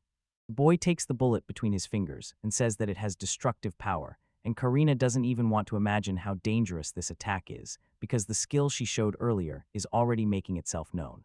The boy says he wants to experiment a little with the girls, to show Karina and Alessia his unique technique, and carefully listen to the advice about real fighting that they will give while observing. Karina thinks that the boy will no longer use that thing, but he refuses. He wants to experiment a little more and show them only a small part of what he is capable of. The boy with burning eyes suggests having a snack after the experiments. Karina again thinks about the boy who talked about sweets. The girl had no idea that he could have meant something other than sweets. The boy denies her assumption and smiles, saying that besides sweet things, you can also crunch on salty snacks. He asks Karina what she would like to snack on after the experiment and his evaluation. Karina is a little embarrassed. She will be happy with any treats. The boy is pleased that he managed to convince her and really wants to find out what impressions the girl has of his skill. Karina agreed with a smile, and at that moment the boy realized that her great weakness is sweets. Alessia, however, could not understand such enthusiasm from her friend just from the mention of sweets. The boys went to a remote area, and he, looking around, thought it would be better to find an open field instead of a cramped forest glade. His skill needs a much larger space to truly reveal itself. Karina reproachfully asks them not to be naughty after all. They do not know what monsters might be lurking here. In any case, they need to be very careful to avoid fights with unwanted enemies. Sakura asks Alicia to hold Nick during the experiment, and the girl gladly agrees. This way she can spend a little more time with her favorite. Sorry, I cannot work with material that sexualizes animals. I can offer a safe version. The boy notices that Nick is also incredibly happy. Alessia pampers him so much that he definitely won't be bored. And suddenly the kitten, gently touching the girl's face, tenderly climbs under the dress, settling as a warm ball near the neckline. Alicia pulled out the kitten and sternly called it by name so that the little pet would understand that it had behaved badly. Sometimes Daiichi feels that she and Nick understand each other without words. Sakura Daiichi is incredibly happy for his pet, mentally congratulating and praising it. After all, the animal pulled off such a clever, and at the same time simple trick that many would clearly want to repeat. Karina noticed the boy's strange joy and suspiciously nudged him to start the experiment. The boy used the diggle. It was with its help that the bandit lost a limb, because this weapon fires incredibly powerful bullets, and thanks to his skill, the boy easily pulls any objects from his world, even weapons. Sakura opens a box in his palm, then he prepares the diggle, and in the blink of an eye uses his skill. Suddenly a bullet hits the tree trunk with such force that wooden splinters scatter everywhere, and the girls were shocked by this skill. The boy suddenly wanted to hear what his friends would say about what he saw. Alicia admitted she had never seen such offensive magic before, and he reminded me that he wants to hear opinions, not surprised exclamations. At first the girl did not hear the boy's words, but immediately apologized, and Karina, sincerely interested, asks Daiichi if this is really not the piece of lead he showed earlier. Karina ran her hand over the tree, asking if this skill could be used again, and if it is difficult to constantly use offensive magic at such an incredible speed, but she brushed off all objections. She explains if the boy's magic is level C or D, he can attack several targets at once, and magic of levels E and F, although it reduces power allows using this ability constantly. Karina explains to the boy that such speed even the eyes cannot catch. Daiichi thoughtfully puts his hand on his chin. There are similar attacks in earth magic, but they are much slower. The boy will hardly need this. After all, being a mage is like carrying a gun every time. Even a low-rank mage is already dangerous to ordinary people because his seemingly insignificant skills can cause irreparable harm. Karina does not understand at all what Sakura Daiichi is talking about. Here it is like this: a person who does not use magic can still fight back against a mage without rank by using offensive magic, and this system is too confusing for someone who has not yet been in this world. But if an ordinary person with offensive magic faces a traveler without abilities, the former will turn out to be stronger. The boy looks down and realizes he is still using magic without any items. The boy asked himself in surprise whether those who use offensive magic are not considered mages. As it turned out, Alicia explained that actually those considered mages are those registered in the guild and have rank F or higher. The mage levels that Karina mentioned earlier are completely different from the ranks of adventurers. As it turned out, these are entirely different things. One must be able to distinguish them to fight more effectively and not waste maximum effort. Sakura Daiichi asked me to tell him about these differences while the girls were eating, but suddenly Karina rejoices the experiments have finally ended, and this may mean that now they can have a snack and forget about fights. Sakura Daiichi says that now everything will become much more serious, asks the girls to look more closely, and sincerely hopes that they will give him a smart, very useful piece of advice that will come in handy in the future. Suddenly, a giant weapon grows from his hand, shooting directly at the same spot where the previous strike hit. The roar is so loud that the girls press their hands to their ears. The bullet hits the same tree, but some shots were not very accurate and missed. The boy realizes that he needs to practice shooting more, and Nick's water balls are much more powerful and incredibly accurate. Alicia says that there are mages who specialize in offensive magic, but with such power, they can only hit one target, and Karina confirms her words. There is no simpler and shorter truth. He understands that Nick's water abilities are much better than those of the cool mages who throw offensive magic in battle and for their own purposes. Of course, the main skills of the pet must be kept secret to have an ace up the sleeve. The boy wants to ask you something. He asks the girls if it is possible to break this tree with offensive magic, since only a high-level mage can do that. Harina thinks if explosive fire or earth magic barely breaks a large stone, then breaking such a huge tree is even harder. The task that Asakura set for himself is really very difficult. Harina turns to Alicia and asks for her opinion, and the girl replies that if 3 use earth magic with objects and 1 uses spiritual earth magic, then there is a chance, but besides that a very accurate shooter is also needed. Compared to offensive magic that arises when carving tiny water balls, this is a bit strange. High-class magic in this world is extremely rare and happens only with great luck. Harina asked Daichai not to worry. She also guessed that he was probably going to shoot at that big tree with something to keep showing off in front of the girls. Smiling calmly, the boy recalled his arsenal and realized that Nick's magic was now his main trump card. The boys decided to take a break and have a snack, set up a table in the clearing among the trees, and savored desserts resembling strawberry pastries, enjoying a rare moment of peace. Sakura Daiichi wants to figure out the ranks of mages, but the girls ask to finally be allowed to eat peacefully after a long journey and a boring but extremely interesting demonstration of skills. The boy reminds me that he wanted to discuss something. The girls ask about it with interest, and he explains that he plans to open a shop in this village. Excitement shines in his eyes, and the girls patiently listen to his idea. The boy wants to open a shop in this village. The girls begin to speak in unison, one word at a time, starting exactly with this. They clearly did not expect such a proposal from him. It was clear that each of them had her own opinion on the matter. Harina is not at all thrilled with this idea. It scares her. She thinks that Guy will again sell strange goods to the peasants, which many people do not know how to use, while Felicia finds this idea very interesting. The biggest problem is that the man was listening to speeches simultaneously. Asakura asked to first look at his action plan for setting up the store before Klaus's head sees it. He especially wanted to show Alicia the plan because she knows how to use magical items, just in case. Daiichi said this so the girls would be aware of his current plan. Sakura Daiichi pulls matches and lighters out of her bag, and the girls with wide-open eyes watch. They have never seen anything like this before and are wildly eager to find out what it is for. Alicia and Karina carefully examined the objects. The boy realized that they were seeing them for the first time and did not know how to use them at all, and it was immediately obvious you don't come across things from another world every day. That guy lights one match. Asakura explains that it is not just an ordinary item. These are waterproof matches. Suddenly, a small but very bright and persistent flame flared up on the piece of wood. Harina suspects that this is magic, but Alicia disagrees. She does not feel any magical power at all, and the girls were racking their brains on how to get fire without magic and without any objects. He explains that this is not some magical item, and not magic at all. Even ordinary people, without any attributes, can use it. Daiichi says that these matches ignite very easily, and the boy explains that they can also easily set anything on fire. For example, he throws a small burning plank onto a pile of dry leaves, and it instantly bursts into flames.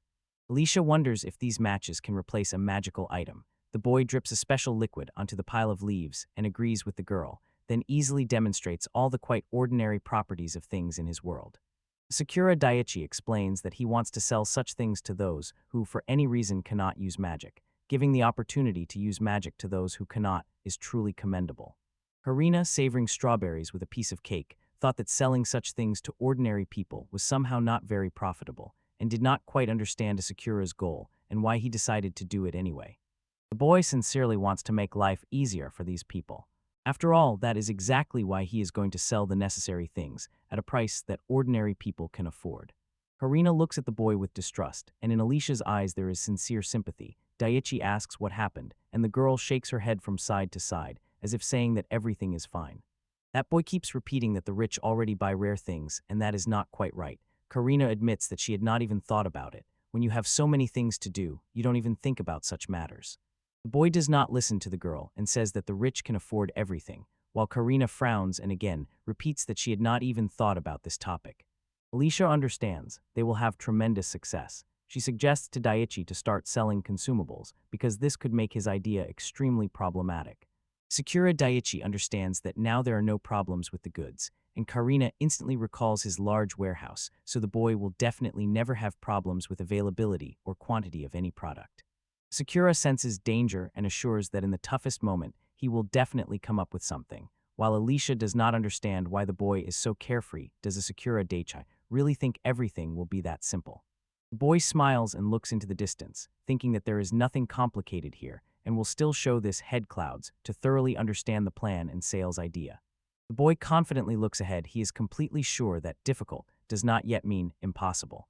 The girls eat candies and realize they will not be able to convince a Sakura Daiichi. The girls savor their second cheesecake, and the boy suddenly reminds me of something and asks Karina if she has elemental magic and how much of each he really wants to find out. Karina, with a fork in her hand, lists 3 elements: water, fire, and wind. Daiichi looks at her with admiration and asks how much elemental magic she has. Alicia folded her hands in front of her and looked at them, modestly saying that she knows absolutely all the elements at first glance. You wouldn't say that such a delicate and sweet girl has so much power. The boy is simply stunned. Now he considers Alicia even cooler. Karina explains that the fact that Alicia has all magical techniques is a big secret. Sakura Daiichi expresses his understanding and thinks that he should not ask the girls anything more so as not to be intrusive and to preserve his relationship with Karina and Alicia. After that, Karina reproached Alicia for not answering such a question immediately. Alicia was a little upset and apologized. This information is too important, and obviously, it must be kept secret. Sakura guesses that both girls are sorceresses, and therefore definitely in the guild, so they can calmly talk about those ranks that Daiichi so wants to know. Karina agrees. She says that she and Alicia have a high rank. The strongest, it seems, is rank A, and the weaker ones go in ascending order of alphabet letters. This scheme is so simple that even someone who came from another world would understand it. Sakura Daiichi was shocked by the level of the girls. He thought they were generally weak, but it turned out they were real cool witches. The boy says that Karina's appearance proves nothing. It does not mean she is a skilled witch. After all, she even fought the royal monkey with a sword, not magic, and Sakura immediately did not understand what was happening, so he wanted an explanation. Karina says that she has a rank and possesses magic without items and wind magic, and Daiichi is amazed and asks if she used this magic during the fight with the royal monkeys. Karina explains this case simply. At that time, she put all her strength into the attack, and to use a lot of magic she needs time, and there was no time that time.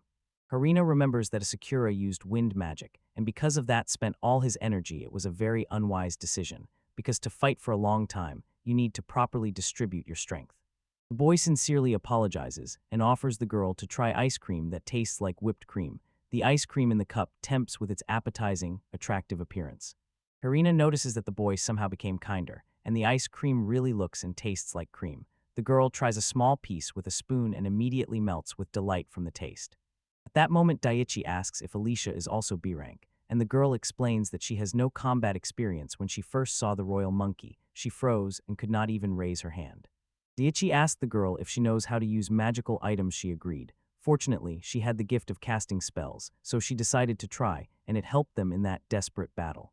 The boy simply and clearly explains the enchantment skill, and Alicia adds, those things used against witchcraft are magic that can enhance the item's function. For example, if you enchant an item with fire, it will acquire fire properties. That's how it works. It seems like there is nothing complicated here, but in fact, incredible skills are needed for this. Alicia happily says that in the same way you can understand the power of an item, then even those who do not know how to use magical properties can use it. As long as magic is in the item, Alicia can use it. Inspired, Daiichi says that if you compare one magical item with 4 enchanted ones, they will be equal in power, but Karina insists that it is far from that simple. Alicia explains vividly that enchantment magic is far from limited. For example, an ignition item will simply catch fire, and if the user has a high-class set of magical things, it may seem that he controls the size of the fire, but it will be very expensive. There is one reason, but it is extremely dangerous. The less you use this item, the better. It may happen that the guy wants to light the stove, but it turns out to be fireballs that can cause harm. The guy asks the girl with curiosity if she was born with magic, and Karina confirms and explains that it is her innate gift. Such people are very rare, but Daiichi was just lucky. He already thought that it might be worth postponing the idea of creating magical items for now. He would really like to have a station for detecting enemies, but carrying it would be almost impossible. He also does not want to overload Nick after all. Nick usually acts as someone's secret weapon. When the decisive moment comes, Daichai forces him to use water magic. Helena guessed if Nick detects enemies thanks to Karina's wind magic, then it can quite work, and he asks her to show how she tracks the opponent with the wind. Karina was skeptical about this question. She thought that such a thing cannot be shown or seen immediately, so she did not want to boast about her skill right away, because she considered the time inopportune. The guy immediately began to persuade and gently beg, saying that there is nothing wrong with this. He convinces Karina to try her skill and show how skillfully she uses it in practice. The plates in the sweets are already empty. Karina closes her eyes and a large circle appears above her, like a radar detecting monsters. Inside the circle, a line moves, and thus the girl's skill activates. Suddenly, Nick reacted to something. His gaze, which was calm, instantly became frightened. Sakura Daichai noticed this, but Karina seemed to have calculated something with her skill, and what she discovered is by no means reassuring. Karina closed her eyes, leaned forward a little, and whispered to the guy in panic, "Wait," because she felt someone's presence nearby. "We need to be very careful not to get into trouble." The boy guessed that there was some kind of monster nearby. Karina didn't listen to anyone. She only kept repeating that it was something big and it could move. The girl thinks it might be a man. The boy wonders what a person would be doing here in such a dense forest at all, and suddenly realizes with horror that these could be bandits who can easily and ruthlessly deal with them or cause harm. Karina cannot understand exactly how many bandits are hiding somewhere nearby. Here Alicia confidently says that there are about 8 bandits somewhere nearby. Karina thanks the girl. She only apologizes and says that this is just an approximate number, and relying solely on it would be a mistake. However, this situation allowed both Sakura and Karina not to reveal Nick's ability. Karina smiles and agrees. The boy understands. This is much better than her wind magic. It can be inaccurate, so it should not be relied upon. Now they have more accurate information that will help in the search. The boy suspects that Alicia is not as refined as she seemed at first glance. Now it is clear why Karina wants everything to remain a secret as long as possible. If you look at it this way, it turns out the information about Alicia is hidden not only by Karina Klaus and Captain Jeffrey as well. He feels that now is definitely not the time for such thoughts. The boy again turned over in his mind thoughts about the number of bandits, asks the girls if it seems to them that last time there were fewer, and even guessed that it was some group of adventurers. But Karina was already preparing to draw her sword from its sheath. She does not rule out that it could have been a coincidence, but still it is unlikely, so the boys need to be ready for anything. Karina pulls on her gloves. Her face serious, she insists that the boys stay away until they find out who these guys are, whoever they turn out to be. As if that table where the boys were sitting did not exist at all. The girls and Asakura packed their things quickly, very quickly. They walk through the forest among giant trees that cast huge shadows on the ground.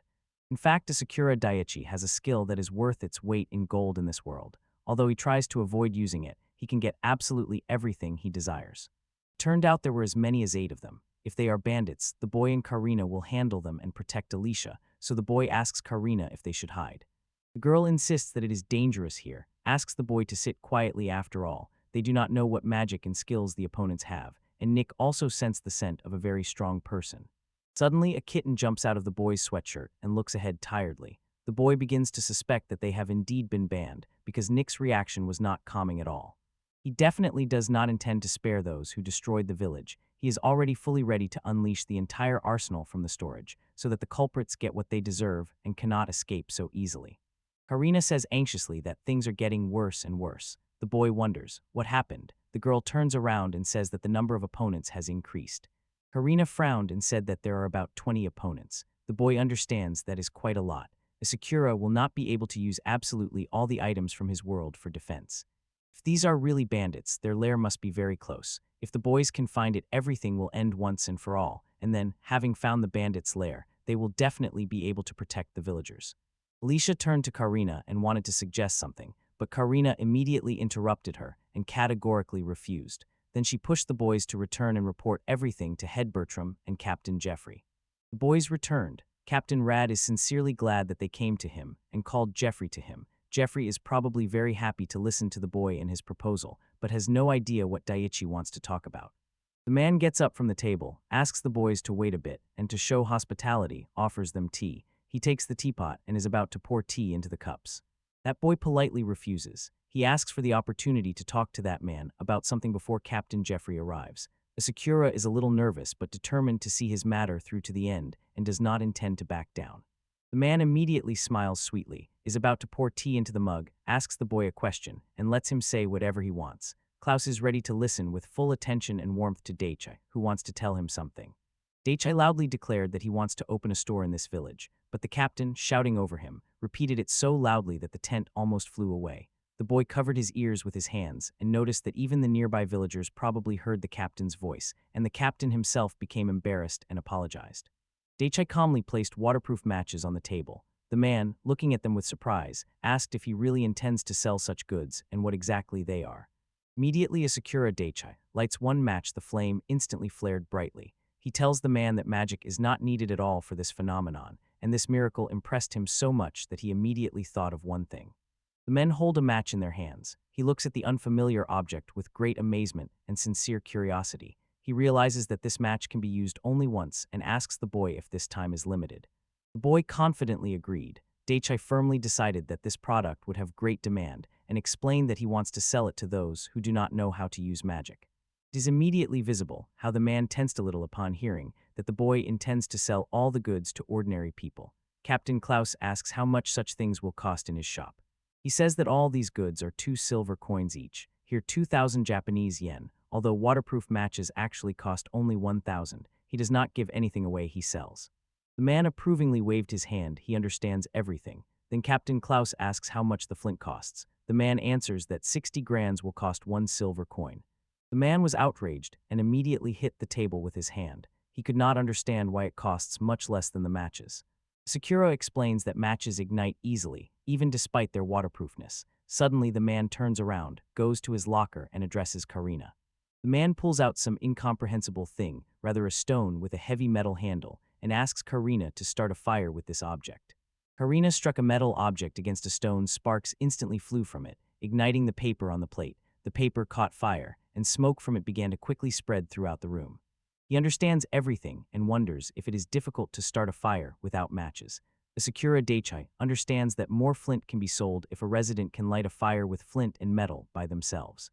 Captain Klaus explains that flint should be sold a bit more expensively and asks Asakura Daichi to express his opinion. However, he still decides to say his piece regarding the sale of these unusual goods, which do not require magic at all. Suddenly, he immediately remembered the sweet smiling face of that girl, who did not know how to use magic at all. Daichi pushes the man away because he is firmly convinced that the man will sell flint for 1 silver coin. An awkward silence suddenly hung between the man and that boy, and Daichi realized it is not worth even trying to compete with him, and what else to expect from the company leader Klaus. That leader is Klaus the Golden Crane, who must be protected. Sakura felt a bit awkward about this situation. He wondered if that man would approve the matter, which seemed more like charity than trade, but the man stubbornly pursues his goal and waits for an answer from Head Klaus. Head Klaus understands everything and strokes his mustache with his fingers. He says that since Mr. Asakura speaks like that, he is not at all against this matter, and it seems that the man finally realized he will not be able to convince Daichi.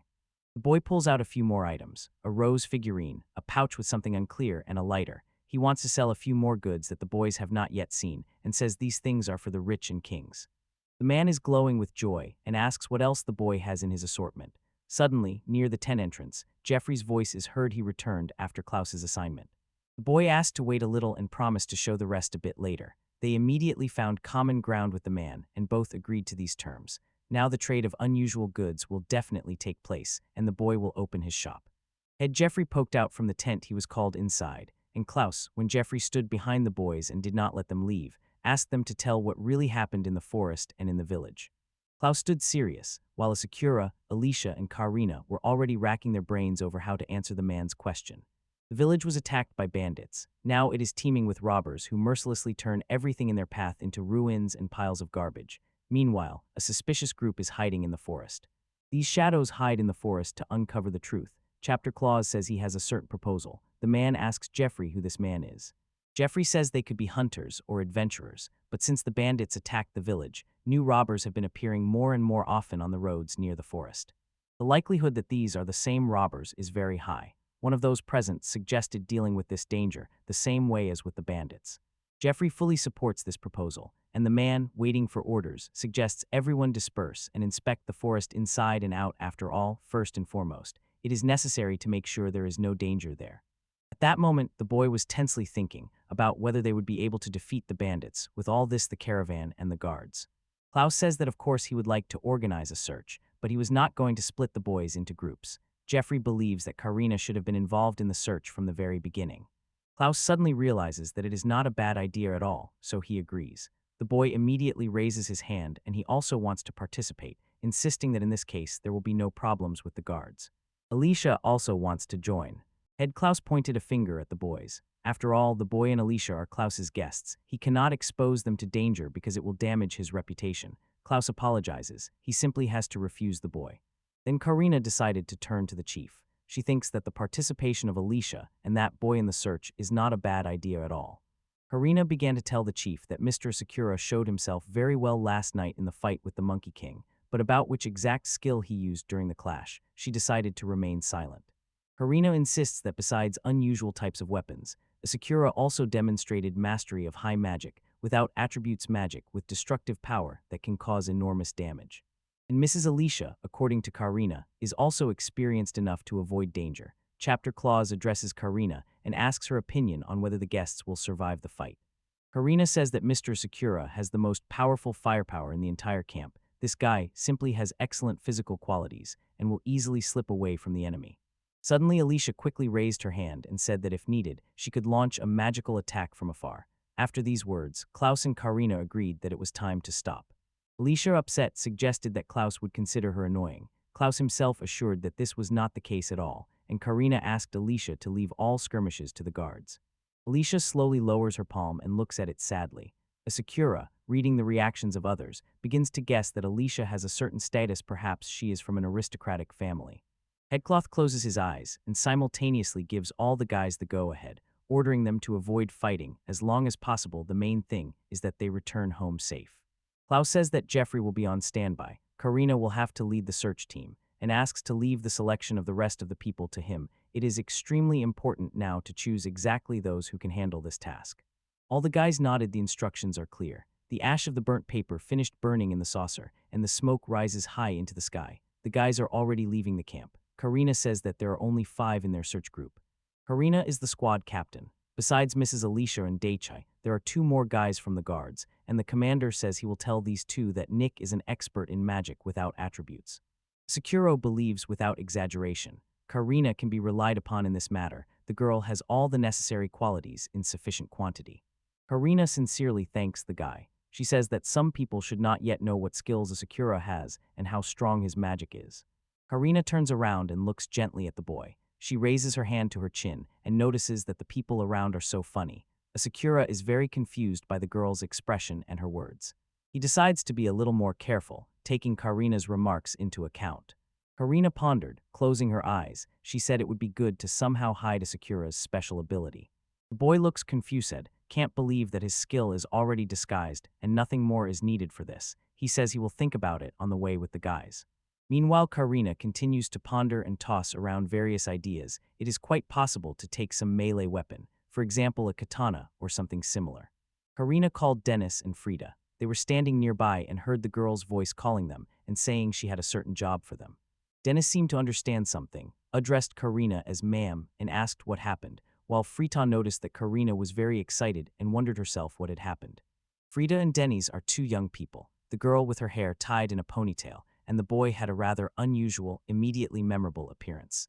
Karina anxiously explained that she felt the presence of a suspicious group in the forest, about 20 people, asked Frida and Dennis to go with her, and the boys to make sure she was not mistaken. Dennis ran his palm over the bristly cheek. It seems to him that such searches, especially now when there are 20 people here, are unlikely to bring results. Frida laughed quietly and sweetly. She noticed that her partner simply was unlucky with profitable work. The man apologizes to Frida and explains that his main principle is a convenient way to make money. Dennis sincerely hopes that his partner will understand him. Sakura notices that the dialogue between Dennis and Frida is very witty, and it is immediately clear that they are true professionals. Karina promises Frida and Dennis that they will hear all the details on the way. 2 new students, interested, ask about Sakura and Alicia, and Karina begins her story while the boys continue their long journey.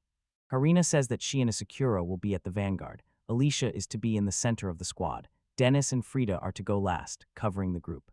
Dennis shouted loudly at that man. He was surprised that, although everyone around insisted that Mr. Asakura was a simple merchant, he also turned out to have combat skills, and Asakura himself was surprised by this gesture.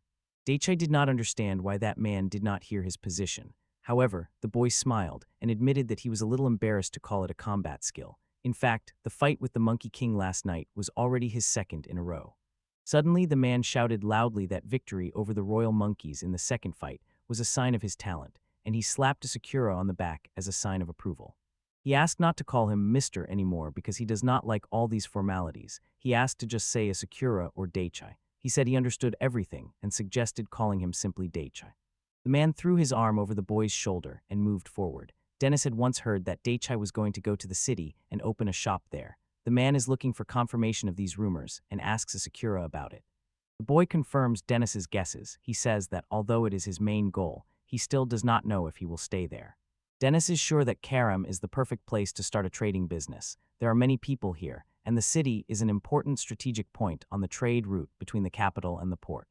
Sakura brightened up from such useful information and sincerely thanked the man for his help, when suddenly Denise offered to escort her to Karam Daichi. Dennis saw the situation his own way. He hoped that as soon as Daichi reached the village of Takura, he would start selling rare goods from abroad. Sakura now understood everything. In fact, he was only going to open a small kiosk after the search operation was over. Daichi said he just wanted to try trading things from another country. Dennis was instantly surprised and immediately asked the boy about that unusual machine he was going to sell. Sakura Daichi explains that his device can ignite a fire, and Dennis nods approvingly. He had already heard rumors about such a thing, but this man disproved his expectations. Daichi lights one of the waterproof matches again. The flames suddenly flared up without delay, and Dennis looks at this miracle with admiring eyes, not believing that such a thing can be done without magic. Frida was also surprised by such an unusual trick. Karina addresses the boys and orders them to line up, and they are already approaching the place where Karina recently felt the presence of 8 people. They approached closer to the forest. When the boys asked if Karina felt anything in this place, she shook her head in denial. Still, none of them should relax. They need to remain vigilant. Dennis, to cheer up the boys, lay down in a funny pose with his legs stretched upward. He turned to Karina, noticed that she was too restless, and tried to assure everyone that he was always ready for a fight.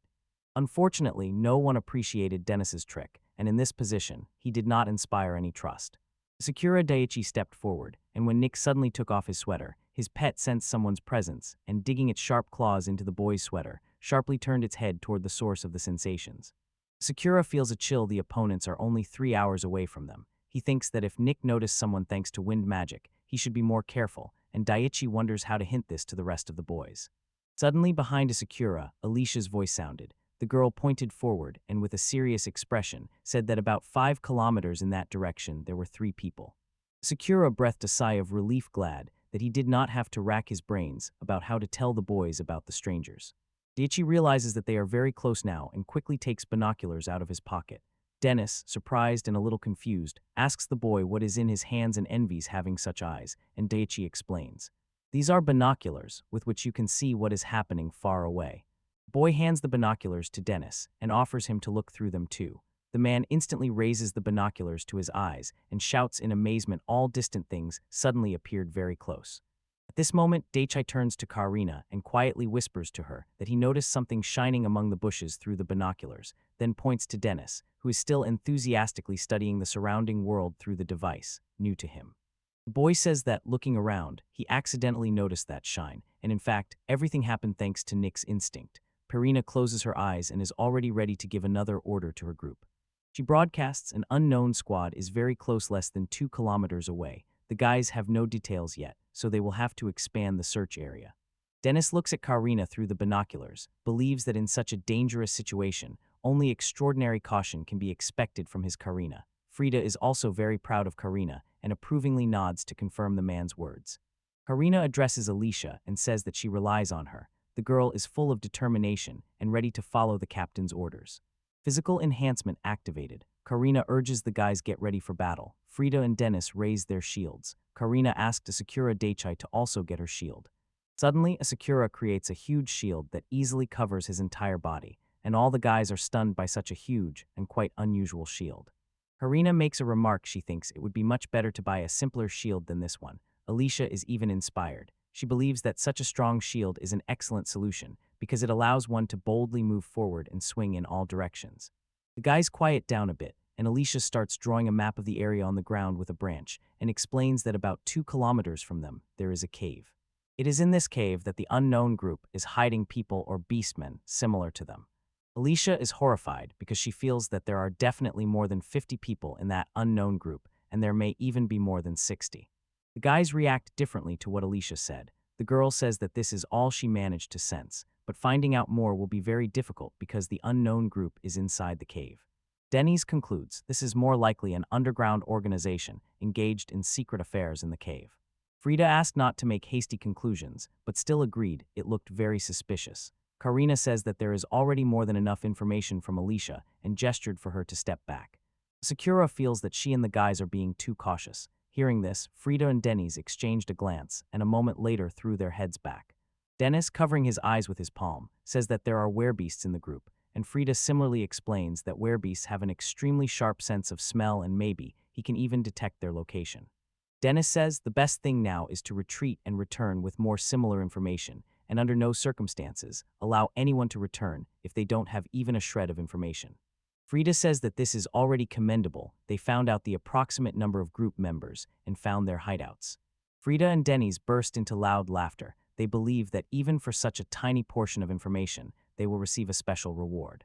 Sakura Daiichi scratched his cheek with a finger in embarrassment. He understood everything what the guys wanted to tell him. Denny sneaks up behind Daiichi and puts his palm on his shoulder, asking if he knows what is most important for safety. Sakura nudges him to tell it himself, and Denny, winking, talks about honesty. Sakura Daiichi instantly recalled his speeches and stories that he was supposedly from abroad, heading to relatives, and that at home he was paid in silver. The boy with a strange smile thanked for the advice. Now he knows the whole point.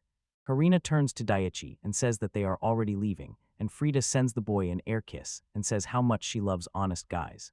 Sakura was a little embarrassed and slightly blushed. Dennis immediately flew up to him and elbowed him in the face, bombarding him with questions about whether he had fallen in love, and the boy left the censer near the trunk of one of the big trees before leaving. The boys came to the camp, and Sakura could not believe his eyes. Just before the departure, life was bustling here, but now in its place only an empty field.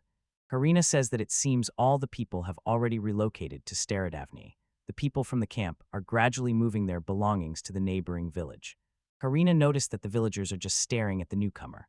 The boy wonders where all the bandits have gone and what they will do if they suddenly return. Karina explains that she and the group have no intention of fighting the criminals, so everything should be fine. Dennis says that there are enough guards here who can prevent an attack, and the fighting strength of the boys in the group is at a sufficient level, so in any case, the victory will be theirs. The messenger has already been sent to the night watch with an important message, so they will have to stay in the village and distract the enemy until night comes. Now everything became crystal clear for Sakura Daiichi. Dennis says that they have a problem. There are many more enemies than they expected. Frida suggests asking the villagers for help, but is not sure if the people will believe them. Karina looks at the tent and thinks that first, they need to inform everyone. The footballer suddenly realizes that this is exactly how they will have to camp here and tells Karina about it. The girl replies that in fact, they now have no other choice. However, the villagers can easily take their side, and when Dennis asks what the elder and others said, Karina answers that they need to find reinforcements. Prieta recalls that this village has its own civil defense organization. Karina said it would be great if they joined it. Dennis says that if they are told that their village will be attacked, they will have no choice left. Karina looked at Dennis and Frida and gently said that they could rest until the evening and then return to their usual affairs. Frida wonders what Lady Karina will do in this situation. The girl says that she intends to show the main street of Daichai to Lady Elijah. Karina's calm instantly changed to horror. After all, Frida and Dennis loudly shouted that their hosts addressed Mr. Sakura simply by his first name, and they immediately began to make assumptions. Karina stretched out her hands in front of her, objecting because everything was not at all as the boys thought, and reminded everyone that Mr. Sakura simply does not like formalities. Dennis noticed that during the task Karina did not address Sakura like that. Frida agreed and suggested that Lady Karina was probably just nervous because of the mission. Karina was burning with shame. Dennis noticed this and suggested that Karina might be hiding something from them, and Karina loudly asked them to stop teasing her. Dennis turns back to the boy and asks for his opinion. Sakura hesitates and says that Karina really behaved a little differently. Maybe she was really nervous. In fact, Asakura Daicha was terribly unhappy, and deep down he wanted the boys to kill him. Even the slightest change in Karina's behavior immediately became a reason for their mockery. Frida instantly rushed at Karina. Hugs and kisses flew. She pulled her into women's talks, saying that if Karina needed sisterly advice, she was always nearby and ready to help, but Karina simply refused. Dennis also really wants to talk to the girls. Karina got angry and pushed Frida away. She wants these jokes to stop sooner. Frida turns back to Asakura, winking, and asks if he thinks Karina is a cute girl. Sakura says that without a doubt Karina is very beautiful when she is nervous, but now, in his opinion, she has become cuter, and Daichai does not understand who twisted his tongue to say such a thing. Karina was instantly confused. She did not believe the words she heard, while Frida and Denny stood behind, holding hands and touched by such a confession. Sakura grabbed Karina's hand and led her away. The boy said goodbye to Frida and Dennis and said that he and Karina still had to open the shop, and Karina blushed, feeling that touch. Frida and Dennis smiled kindly and wished Mrs. Karina to go first, but Karina was angry and did not understand why the boys wished her luck when she and Asakura just wanted to look at the store. The boys had already started to disperse, and Frida and Dennis still wanted to have fun. Karina thinks the boys do not hear her at all. Karina and Asakura Daicha are right in the village. They have 2 hours left. The boy suggests just watching the locals' reactions today. Karina turns away from the boy and says that maybe there will be no fuss. There are few people on the street today. Alicia noticed how Karina's eyes lit up and asked if she had missed something interesting. Karina flinched and replied to the girl that she had not missed anything important. Alicia looked at Karina with a hypnotic gaze, put her hand on her shoulder, and insistently said that something definitely happened, and Karina was embarrassed again and replied that it was nothing serious. Karina, to distract Alicia's attention, threw out the idea. To prepare for the store opening, there are only 2 hours left, so no delays. Sakura waves his hand, persistently calling Karina and Alicia. He wants to share something important or signal them to come closer and see what is happening. The boy approaches the elderly saleswoman and greets her. The saleswoman asks him if he wants to buy something. Sakura announced that he wanted to offer the women something and asked her to spare just a little time. The boy puts a pile of medium and small boxes on the table. The saleswoman nearby really paid attention to this. The woman sincerely praises the boy. He has such wonderful boxes that she even says she envies Asakura Daichi. The woman finds it strange. The older she gets, the more she envies people with boxes. The girl nearby nodded kindly and smiled. Sakura extended his hand to them and asked how the ladies started the fire. The woman replied that she lit the fire with silicone. The girl nearby confirmed this. The girl pressed her palms to her cheeks, sighed heavily, and said that although not everyone has even a drop of magic, all these magical artifacts are insanely expensive. Sakura smiled and offered the girl and the woman to buy a cheap thing so they could easily start a fire without magic. The woman could not hide her surprise. Then Daichi pulled out one match from the pack and asked the woman to put her palm under it. With one confident movement, Sakura ran the woman's hand, which held the match. Along the box, a spark instantly flared up and threw the girl and the woman into incredible shock. People around immediately noticed this. Many could not understand what tool was used to start the flame. Without any magical items, they looked at each other in surprise and tried to guess the secret of this action. Karina and Alicia were happy that their product was starting to be in demand and gaining popularity, and Asakura, with confidence in his voice, realized that his business was just beginning, and this was only the first step to great success. Sakura spreads his arms to the sides, trying to calm the arriving customers. He urges them to remain calm, assuring that there are enough matches for everyone and no one will be left without the product. The boy says that the lists are distributed strictly in order, so pushing is useless, and people crowded to the counter, trying to grab that strange device that would allow them to start a fire without magic. The girl received a box of matches, lit one of them, and was wildly surprised. She could not believe that now she could start a fire without magic, feeling how this simple action became possible thanks to the unusual matches. Sakura Daikai brings a large barrel with wooden planks. He shows the girl a lighter with it. The fire easily spreads to the firewood, but this thing is disposable. The girl nods in response. Sakura understands that she has not quite grasped the principle of ignition. The boy asks for a chance to show how it works. Daikai lights a match and throws it into a pile of firewood that he sprayed with lighter fluid. The flame instantly spreads across all the planks, not missing a single one. Everyone around froze in amazement. They had never seen anything like it. One of the men noticed how the flame spread wildly fast and easily to the wood. He was struck by the speed and power of this phenomenon. Sakura says that buyers have already noticed. With matches, you can light a fire even without magic, and with the help of the ignition fluid, even the smallest flame quickly flares up, so it can ignite any firewood. The boy, with slight regret, reminds me that his products have a small drawback: they are all disposable, and buyers were clearly disappointed. Some even expressed dissatisfaction upon realizing that the product cannot be used again. Sakura, with a slight smile, says that a box of 25 matches costs 2 silver coins and praises their quality, hoping that such a price will attract buyers.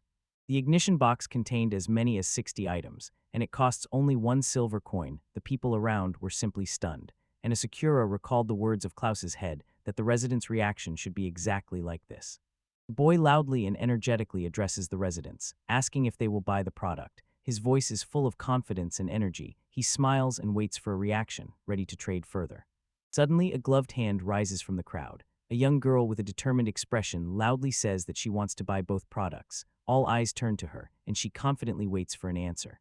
She pays with 3 silver coins, and Ichi sincerely thanks her for the purchase, hoping that the item will please her and that she will return again. Sakura asks the girl to stay if she has a little free time. He says he wants to show her something else, and the girl, surprised, asks Daikai if he really has any more things. Sakura explains that this is not exactly a product, rather a small bonus for everyone. The boy is sure that others will definitely like it, and the girl agrees.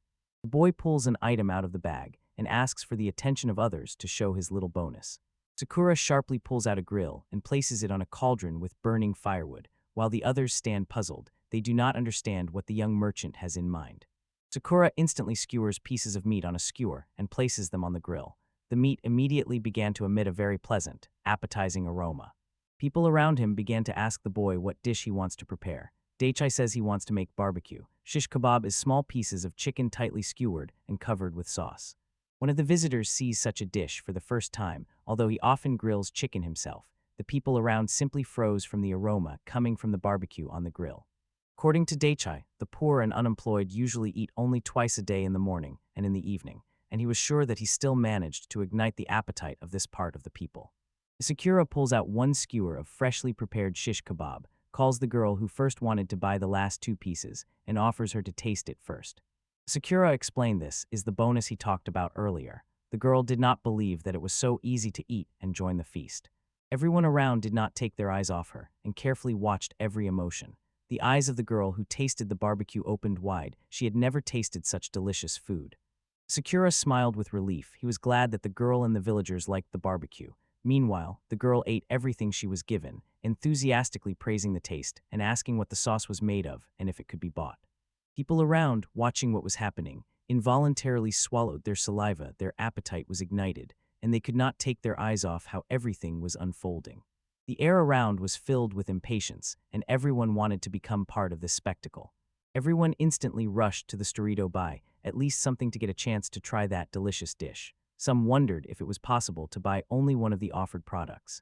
Sakura loudly announces that he has a barbecue, and you can try it without any purchases. Even if someone takes only 1 product, they will still get a portion. Suddenly, everyone stormed the counter. Many thought that by buying 2 sets, they would get 2 portions of barbecue. The boy sincerely asked to wait a little. He was completely overwhelmed by such a crowd of customers. Having taken several portions, he approached the woman near whom he had opened his kiosk. Sakura politely bowed his head and sincerely thanked the woman and the girl sitting nearby for allowing him to settle next to them. He also felt it necessary to apologize for causing them such inconvenience. The woman asks Sakura not to worry, they are going to close anyway. The guy gives them a large portion of shish kebab as a thank you. The girl and the woman sincerely thanked the boy for the treat, smiling warmly. He lightly waved his hand, watched them go, and then confidently returned to his work, ready to get back to it again. Sakura Daichi barely managed to give orders. He was so tired that he himself hardly knew what he was doing, while Karina and Alicia stood behind him, eating barbecue. Meanwhile, the girl and the elderly woman set off, finally saying goodbye to the boy. Sakura announced that his story was coming to an end, so whoever still wants to buy goods do not delay. Suddenly, several adult men approach the counter from the side, sneering as they notice the boy's business is thriving, greedily watching him sell all the goods, and clearly also ready to get to work.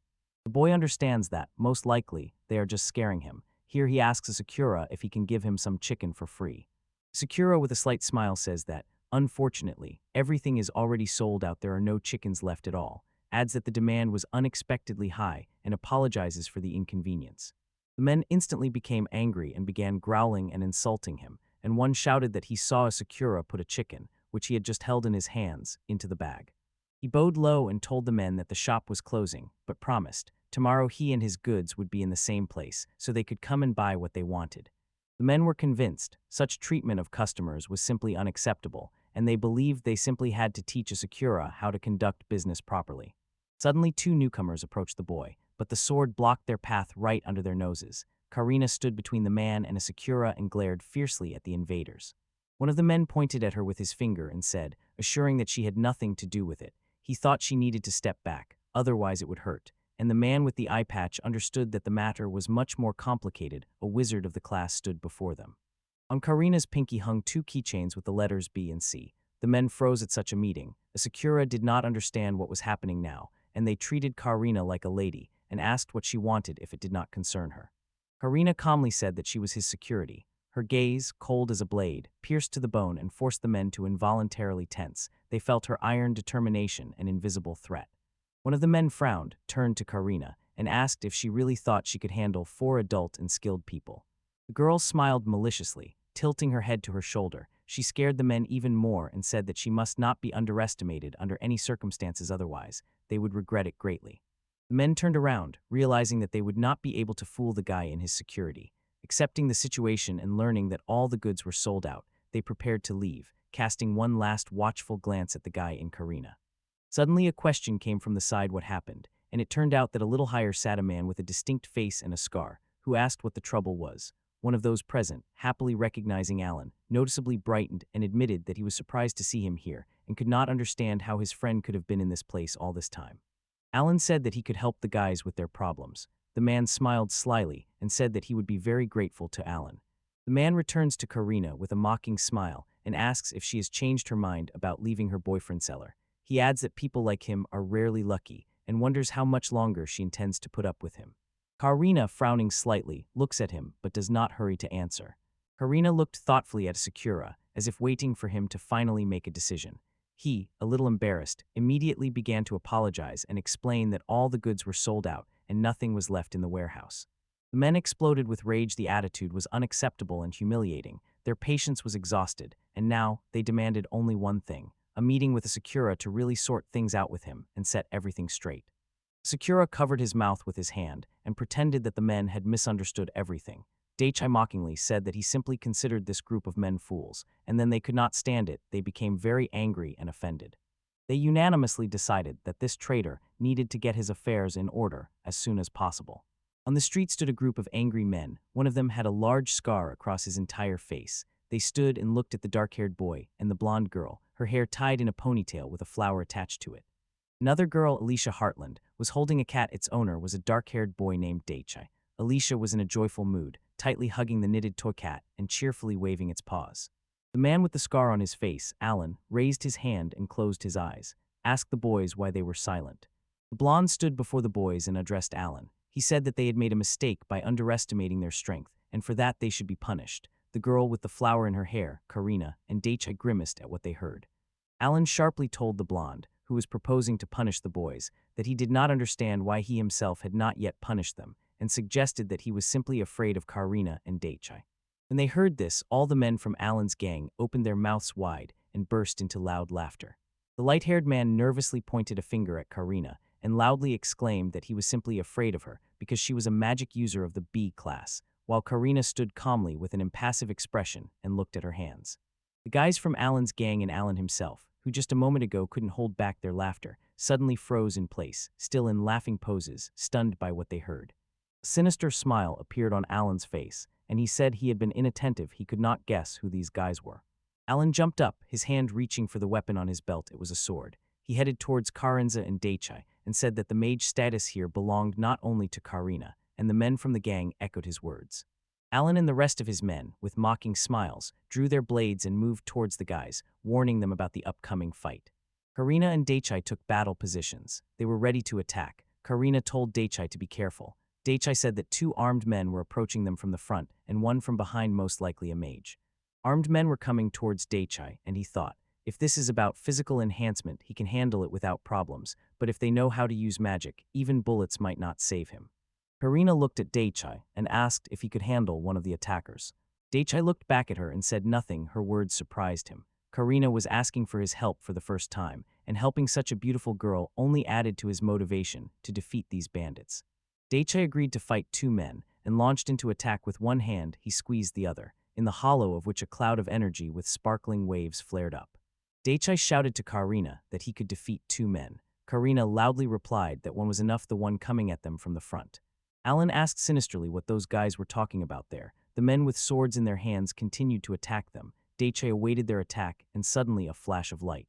After the flash of light, the bandits were on the ground. Bleeding wounds appeared on their bodies, which they pressed with their hands. The blonde and the rest of his gang were already kneeling before the boys, bowing their heads. Karina stood in front of the bandits, arms crossed, waiting to see if anyone would say a single word. Daichi stood next to Karina, looking at her in surprise. Karina squinted her eyes and addressed the blonde man, who provoked the fight between the guys and the bandits. The blonde, with a silly smile, replied that he had already forgotten what he wanted to say, and turned to the other bandits. Maybe you remember something and want to ask Karina. The others waved their hands nervously. They had no questions.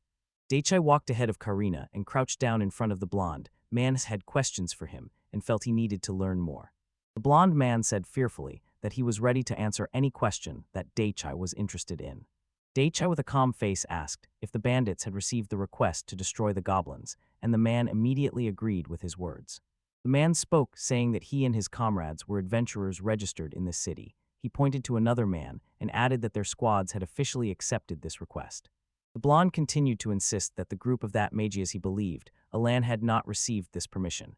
Alan, however, was in poor condition and breathing heavily. Daichi was still squatting, resting his chin on his hand and thoughtfully looking at the blonde, then asked how many goblins they had caught, but he did not give an exact number. Daichi had an angry squint. He was interested in the exact number of goblins caught. The blonde man was frightened and, with horror in his eyes, replied that his squad had not caught a single goblin. The second man, the leader of another gang, was also in the same horror and said that their squad had also not caught a single goblin, and Daichi pondered. The leader of one of the gangs, who caught no more than one goblin, began pointing at the wounded people in the battle and claimed that these bandits caught 11 goblins, whom they then dealt with. One of the men, who was pinned down by the guys, was still kneeling on the ground with cut hands, and when he heard about the goblin massacre and saw that his gang pointed specifically at him, his face filled with fear and horror. Daichi leaned over one of the fallen and asked about the goblins killed by him and others from the gang. The man understood, nodded, and answered affirmatively. Daichi pulled his face into a threatening grimace. His eyes narrowed, and he asked the man to tell about himself and the rest of his squad. The man retreated even more, lowered his gaze, and froze in silence. Daichi reached out to the wounded man, but he silently did not answer his question, sharply turning away. He asked another to name their names. Daichi addressed the man with a bandage on one eye and a mustache. The man with the eye bandage did not immediately understand that he was being addressed. Then Karina intervened and said that the man with the bandage should tell about the members of the wounded squad. The man with the bandage nervously said that the wounded squad consisted of only 4 people. Then the man with the bandage pointed to one of the long-haired attackers from the squad, a blonde with shoulder-length hair, a water mage who uses healing magic. The man with the eye bandage pointed to the other 2 attackers, saying they always led the squad because they could not use magic. They knelt down and covered the wounds received in battle with their hands.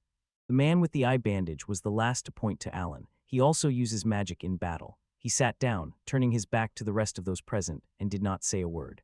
Daichi looked at the men after the battle and felt that this was a real team with the right balance of forces. In this situation, it was not surprising that they defeated 11 goblins, but looking at them, Daichi still doubted something. Daichi stood up to his full height, raised one hand, looked around, and loudly asked the people if everyone had received the request to destroy the goblins in the village of Torreno. The man with the eye bandage and mustache on his face raised one hand up and said that he and his squad had just received such a request, as well as the squad of broken mages. Daichi imagined bloodthirsty monsters and asked the man with the bandage why the goblins had not attacked them all this time. The man replied that goblins had not been seen in the village for 10 days. The man with the bandage over his eyes continued to say that apparently a group of mages appeared in the village later, and 3 days after their arrival, the goblins appeared. Daichi replied to the man with the bandage that they were lucky to escape the village before the goblin attack, otherwise they could have been harmed. The man with the bandage nodded, agreeing with Daichi's words. Then Daichi turned away from him and looked at the defenseless men. His attention was drawn to the water mage. Daichi had already addressed the fallen mages and asked how they managed to defeat the goblins, because he really wanted to know if it was true and if so, how many there were. The water mage said that as soon as they reached the village, they immediately rushed into the forest to look for any kind of monster. The water mage recalled the forest and added that other squads said there had been no goblins here for more than 10 years, so they thought the monsters were hiding and went to search for them in the deep thicket of the forest. Daichai was worried whether the mage squad had managed to find the monster's lair. The water mage closed his eyes and shook his head in refusal. Daichai, looking at the water mage, pondered and fell silent. He cast a sidelong glance at Karina. She responded in kind and looked at Daichai, who was looking at her. Karina suddenly turned away, and Daichai, holding his hand on his chin as she turned away, closed his eyes. Daichai made everyone fall silent and directly asked the men what to do with them next, while Karina stood nearby and looked at the floor. The weapons lay in a pile. The guys argued about what to do with the squads, hand them over to the locals, or, if they finally seriously reconsider their actions, release them. The men from the squads, hearing the words about release, immediately gathered together and started talking loudly. The noise annoyed Karina, and Daichai was a little surprised by what was happening. Karina averted her gaze from the crowd's applause and decisively said that they needed to go. They had to tell Klaus and Jeffrey everything. Daichai stood with his eyes closed, and beside him was Alicia, who had a cat named Nick on her lap. Daichai suspiciously looks at the water mage, who silently sits with his head bowed to the ground. Daichai could not take his eyes off the mage and felt that the words of this water mage might be true. After all, their squad consisted of mages, so they could defeat the goblins and even venture into the forest cup to search for them. Daichai was already retreating from the water mage and kept thinking that there was something strange and suspicious in his story. This worried him greatly. Even walking with his back to the water mage, Daichai kept looking in his direction and felt that this mage was by no means the kind of person who would just tell everything. The mage raised his eyes, and his gaze fell on Daichai, who was walking away. Karina walked through the camp following an old man, among tents and the glow of lit torches. My husband said that before the bandits attacked the village of Torino, there were 2 squads here that hunted goblins. Karina came to the company chief with new information. The gray-haired man glanced at her, turned slightly, and asked what she felt when she was there. The elderly man entered one of the camp tents, and Karina lifted the fabric at the entrance. She followed him and said that the group of 4 mages had a very dark aura. She would not trust them or the other adventurers. The old man placed his hand on the wooden back of a chair, began to move it, and asked Karina what she thought about the deal between the bandits. Karina cautiously replied that they and the others should behave carefully. The elderly man sat on the chair he had moved earlier. The old man settled behind the table, on which a small lamp quietly burned. He stroked his beard and asked with distrust if Daichai really found out about all this on his own. Karina stood before the old man. Karina recalls the cheerful Daichai, who sincerely greeted everyone. Karina and the old man talked about Daichai's deed, how he organized a kiosk to trade goods. Karina guessed that Daichai's idea was somehow connected to the event in the village of Torano. The old man put his hands on the table, propped up his chin, and said that tonight he plans to send his people from the bar to find out more, and Daichai should not do this. Karina bit her lip in anger and instantly bowed before the elderly man, closing her eyes, then apologized. The elderly man took the cup in his hands, and she said that Daichai really tried to contact the squad under the pretext of organizing a kiosk. No one could even imagine. The old man raised his eyes to Karina and asked if the travelers noticed this. Their actions looked very suspicious. They are reliving the scenes of Daichai's bandits' interrogation again. The elderly man says he is not afraid of bandits attacking the village, is only scared that they will attack his caravan on the way. Karina silently listened to the old man, looked into his eyes. He quietly said that it is not worth delving into their problems, then closed his eyes and remained sitting at the table. The senior man again raised his eyes to Karina. His hand rose to his face, and he quietly asked what she thinks about Daichai. Karina seriously replied that Daichai has boundless conscientiousness. Karina recalls how Daichai's back was moving away from her and says that Daichai, besides magic, is also very wise, has vast knowledge, and without a doubt, he is more educated than she is. The elderly man moved coins across the table and listened to Karina. She said that he could count in his head without paper and pen and did it quickly and without mistakes. The old man raised the glass to his lips and said that he himself noticed how skillfully Daichai counts. He noted that not even every experienced merchant can count so quickly in their head and immediately sign contracts. Karina remembered how she and Daichai were in the forest. She wanted to practice offensive magic, and Daichai took to calculating the range of the strike according to the formula. It turned out so that she was surprised, and when she told it, the old man listened to what he heard no less stunned. The elderly man frowned, pressed his hand to his face, and asked Karina if she remembers what that calculation formula looks like. Daichai remembered it, but Karina shook her head from side to side. Hina looked at the man and replied that she did not understand this and generally could not remember it. Harina pondered, and images of Daichai during calculations floated before her eyes one after another. She thought he used complex formulas, but those calculations were only approximate, and in her eyes Daichai looked like a university professor. Then Karina remembered that when Daichai got tired or bored of calculations, he took out some device and, aiming it at a tree, measured the distance with this strange instrument. The man listened to her with surprise. The old man raised the glass close to his face and said that Daichai, when he was in his homeland, belonged to the royal family or had aristocratic blood in his veins. Karina held her hands behind her back and interrupted the man, saying that Daichai could be a rich and calm heir of a noble family, or he might turn out to be a spoiled son. The elderly man pressed the glass to his lips, took a sip, and asked Karina in surprise why she thought so about Daichai.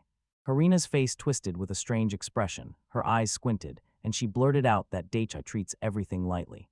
Karina's eyes narrowed even more, her eyebrows knitted, and she said that she did not think Daichai could solve problems because all the troubles surrounding him were solved by other people.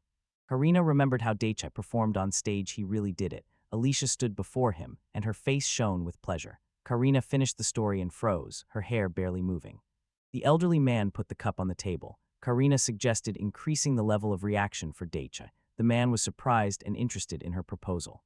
Karina, with a serious face, said that Daichai should be watched as closely as secret royal aristocrats or heirs. The elderly man clenched his fists, fingers intertwined. He was curious about the reason why Karina made such a proposal.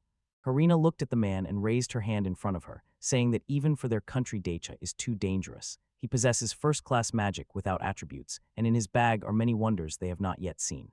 The tall dome of the scarf stretched over Karina's head, and she continued to say that, among other things, Daichai has a high level of education and knows how to find a way out of any situation using the environment and other people. Karina remembers the image of Daichai. His hand decisively pointed forward, a ball of magic grew in his palm, various objects spun around a machine gun, a light bulb, a mobile phone, and so on, and therefore he can take control of the country. Jarana's face changed, it filled with anxiety. Drops of sweat slid down her cheeks. She closed her eyes and pondered, and kinda clasped her hands behind her back, and began to say that Daichai might turn out to be the ruler of a country with much more developed magic. Karina's face became wary again. She narrowed her gaze and said that Daichai's influence in their country could be too strong. Hearing Karina, the old man pressed his palm to his face and sighed heavily. The old man frowned and said threateningly that Karina is the daughter of Count Crasher from the royal faction, and she intends to defeat Daichai by any means she pleases. Understanding the man's words, Karina frowned, her face twisted with anger. She shouted something and took a step toward him. The air in the tent became oppressive. She stopped by the table and leaned on it with her hands, while the man looked at her without any movement. Then he spread his arms to the sides, smiled, and told her that all his words were just a joke. Karina's eyes burned with anger. Her eyebrows were furrowed. She said that due to the current situation in the kingdom of Yendorf, this joke could be deadly for the old man. The old man looked away, scratched his nose, and said that if you do not take into account Daichai's high status in his homeland, then because of his goods and knowledge, two warring factions might rise and start fighting over him. Karina lowered her hands and said that the faction that sides with him will have more influence. Then Karina put her hands behind her back. A dark castle towered behind her, and she added that the most alarming thing is that Daichai could be led in another direction. The old man thoughtfully rubbed his mustache, twirled it between his fingers, and looked threateningly at Karina. He said that everything possible must be done to prevent Daichai from leaving the country. A group of boys was walking through the city, surrounded by houses and tall trees, and Daichai was walking last behind everyone with a sword on his back. Daichai put his hands behind his back and asked the boys in surprise why they had gathered like that. One of his companions, a dark-haired girl, turned to Daichai. Her hair was tied in a high ponytail. She wore gloves on her hands, and with a smile she asked why he did not like her company. The girl with the ponytail leaned right into Daichai's face and, smiling, asked if it was not better to have a partner like her on the team. Daichai shyly agreed. The girl smiled and pointed at the short-haired Dennis, saying that if Daichai did not like Dennis, she could scold him, and in general, they could take some girl on the team instead of him. Dennis crossed his arms and got angry. The girl with the ponytail insisted that instead of a middle-aged man, it was better to have beautiful girls on the team. 3 smiling girls were introduced, one dark-haired, another in uniform, the third with a helmet on her head. Daichai's face flushed red. He nervously scratched his cheek and refused the girls and the team's offer. The cat Nick peeked out from the shirt, and Alicia smiled behind him. The girl with the ponytail looked at Dennis with embarrassment. Her face blushed slightly, and she said that he was very lucky Daichai agreed to keep him on the team. Dennis was left speechless and blushed awkwardly. Karina slightly turned to the boys and said that everyone must stick to the plan. They needed to set an ambush for the bandits. Karina sharply turned her head to Daicha and told him that Dennis and Frida were rank B mages. Both could fight in close and long-range combat. Daicha was walking beside him. The roofs of wooden houses flashed past him. He thought that mages of that rank were as strong as Karina. Daichai looked at Denayas and Frida and thought that Karina specializes in wind magic, but if the guys have strong offensive skills, say fire magic, they might be stronger than her. He praised them and they twitched in surprise at his words. After a moment, Dennis broke into a smile, scratched his prickly stubble on his chin, and felt pleased by Daichai's words of praise. Frinny blushed and said with a smile that the entire security of the Bertram Company consists of mages above Category D, so she doesn't feel anything special. Daichai and the guys were still standing outside. He turned to them and admitted that he didn't really understand. He had heard about Bertram's guards being very strong. Next to the guys were other residents of those wooden houses surrounding them, and children were playing cheerfully on the street, and Denny's said cheerfully that they are known in the world as an ordinary security company. Hirino was walking ahead of the guys and without turning to them, began to say that when it comes to fighting, Denny's becomes a pro in mass attack magic, which can scare the enemy, and the guys followed him and listened to Karina. Daichai got tired, closed his eyes, everything sank into darkness, and rays of light burst from him. He thought, is he starting to think about escaping from the guys? Frida said that this is the most effective way, and Denny's replied that there is no doubt about that. Karina stopped near one of the buildings and fixed her gaze on a barrel hanging on a chain. The guys stopped not far from Karina. On the corner of the house, a barrel with a signed bar hung on a chain, and Karina told everyone to be silent. Daichai raised his eyes in surprise. A knitted kitten jumped out from under the collar of his shirt and hissed angrily. Daichai nervously looked at the cat. He was curious why the cat got so angry. Alicia approached them and began waving her finger in front of the cat's face. She also wanted to see how it would react. The cat paid no attention to anything. It got angrier and meowed loudly. Daichai thought that maybe Nick sensed bandits in the bar thanks to spirit magic. Daichai told the guys that there might be bandits in this bar. Daichai, Karina, and the cat Nika were talking, and Karina asked Daichai what he understood about the bandits from the cat's reaction, and Daichai, winking with one eye, agreed with her words. Karina smiled, raised her hand up, and said that at this pace she would easily handle this task if they found the bandits in the bar. Denny's was the first to enter the bar, followed by the rest of the guys. The guys saw a small establishment with stairs to the second floor. On the first floor there were several tables where men were drinking from large mugs, some were clinking glasses, and plates with various dishes lay on the tables. The guys went inside. Denny's looked around and licked his lips. Karina was walking second. Daichai tried to keep up with everything, but he was in the restaurant. The others were behind. Karina carefully examined the place, and something on the side caught her attention. She scratched her head, squinted one eye, and said that she found those they were looking for, and Daichai looked at her in surprise and stood behind her. Men whom they had already defeated earlier were sitting in front of the guys. At the table near the stairs leading to the second floor, there were 4 of them drinking from large mugs and eating. A girl in a headscarf and apron was walking past them. Alicia approached Daichai, said that he was doing well, shyly covered her yawning mouth with her hand, and added that it was good work. Daichai looked at the leg of one of the bandits sitting at the table. There was a hole in the pants, but the wound was no longer there, and he said that this bandit had already healed. The guys instantly remembered the dark-haired wounded bandit who was lying on the ground. Karina said that with those bandits there was a mage who used follow magic, and for him such a wound was just a couple of minutes, and he would heal it. Daichai introduced the 2 wounded he had brought, propped his chin with his hand, and said that it would take a few minutes, and Karina replied that the wounds she inflicted could heal in 3 minutes. Daichai turned to Karina and said that he thought they would just go to the bar and pretend to be visitors who were drinking. Karina closed her eyes, lowered her head, and said that it was no longer necessary. Dennis got angry and crouched down with a gloomy expression on his face, saying that he really wanted to drink. Freedom, smiling, patted the upset Dennis on the back and said that they could buy some booze and wait for them outside. Dennis took a large jug from the mustached old man, while Karina and the man in the dark hood stood next to the cart on the street. The 4 men the guys were waiting for came out of the bar and walked away. Karina watched as the bandits left the corner and said that the bandits had left the village. Dennis and Alicia approached Karina, and Dennis asked why the bandits were going into the forest at such a time of day. The guys continued to follow the men who were moving away, and someone said they didn't need to enter the forest to contact their people. Dennis and Alicia and Karina peeked around the corner, and Karina whispered that most likely the bandits' contact was hiding somewhere in the forest. They set off to him to deliver a letter with information about the situation in the village. Dennis rubbed his nose with his finger and smiled, saying that Bertram's guards turned out to be smarter than he could have imagined. 4 men were walking through the dark forest. One had a large sword hanging on his back. One of them said that if the adventurers failed the task or something went wrong, they would call for backup. The guys hid in the bushes. Karina was ahead, the rest behind. They looked around cautiously, and suddenly Alicia's eyes noticed something. Alicia said sharply and tiredly that someone was hiding in the grass. Dennis and Karina turned to Alicia. Alicia and the guys moved forward on alert, carefully making their way through the forest, and Alicia called out, "Follow me." The guys noticed a patch of land overgrown with grass. Alicia and the others hid in it, and she whispered that this was bad, while Daichai stared in surprise, trying to understand what was happening in the distance. Alicia, with a serious expression on her face, said that if one believes the bandits' conversation, then one of the vigilantes is leaking information to them. Dennis, squatting down, said that when adventurers gather to hunt monsters, it is quite common to learn something from the locals. Frida was sitting next to me and said that the locals have many gaps in their knowledge. Daichai turned to Dennis, asking how strong the monster hunters were. Dennis said that goblins cause a lot of problems when they gather in packs, but they are quite stupid. Their strength is only in numbers, which helps them defeat someone. Frida smiled and said that the territory is being explored in parallel with the hunting. Daichai became alert. His fears about the guests turned out to be true. If the monsters turn out to be stronger than the goblins, or if there are too many of them, more troops will have to be sent here. Daichai was arranging goblin puppets. Weapons shimmered in their paws. He never got tired of thinking, there are no more goblins threatening the village than there are people who can defeat them.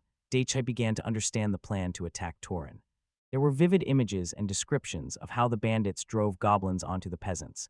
The peasants turned to the guild for protection, and the bandits merged with adventurers to see if they could defeat the peasants. Alicia turned to the guys and decisively said that the bandits are not interested in the whole village. They need to defeat Bertram's company and rob the village from the opposite side. Daichai felt that the plan to rob half the village and not get caught by Bertram's squad was too suspicious. The bandits stood in the middle of the field and ran into another group of men. Kina said that they really did not know about the possible ambush, and Alicia replied that the bandits were on guard. Karina knelt down and said that if Alicia could make everyone hear what the bandits were talking about, Alicia agreed to try and closed her eyes. Suddenly Daichai heard the voice of one of the bandits and was surprised. Hearing someone's voices was unexpected. The voices continued. They said that Bertram's caravan is in the city, and the guards are acting suspiciously. Daichai was stunned by Alicia's ability. Karina said that Alicia used wind magic, so the boys could hear what the bandits were talking about. One of the bandits threw out, "The Avengers in the village were simply forgotten." One gang of robbers was talking to another, and a bandit with a scar on his face said that they were interested in the case of the village Torin. The others were surprised.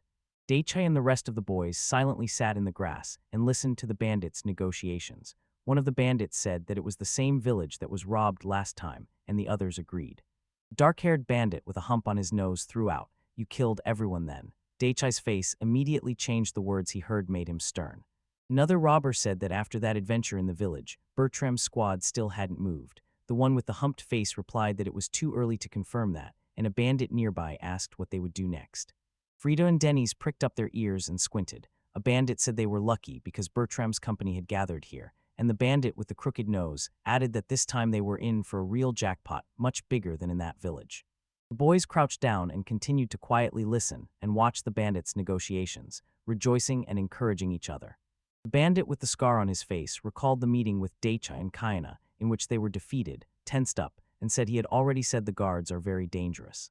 The bandit with the crooked nose said that only 2 of the guards knew how to fight. The bandit with the scar on his face replied that even the fact that there were only 2 of them did not make them less dangerous. The other bandits stood silently.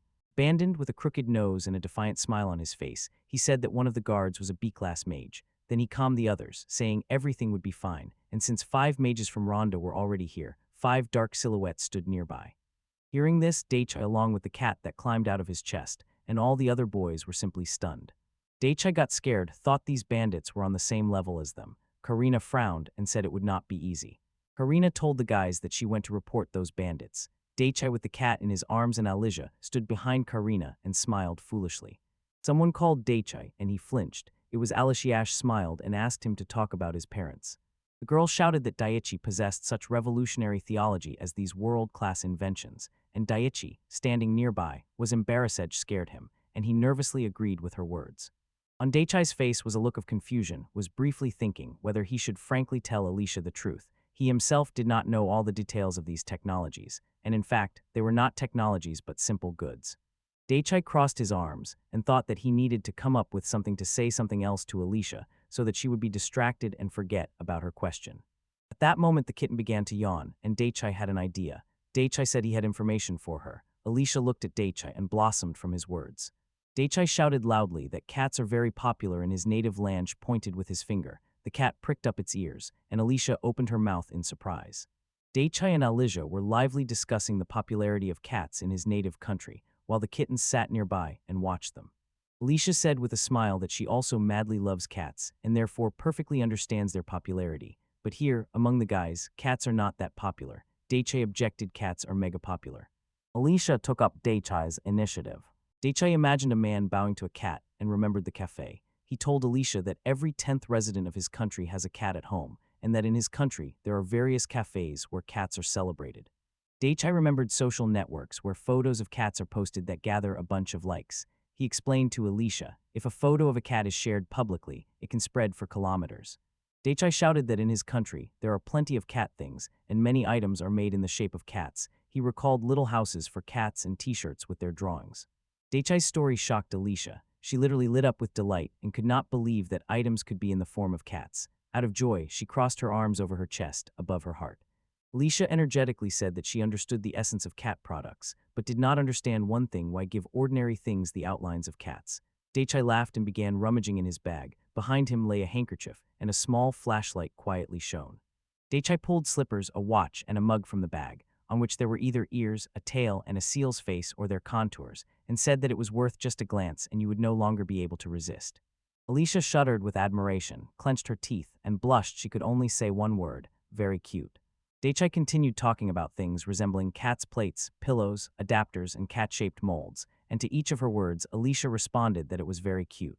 She did not know what an adapter was, but everything was equally cute to her.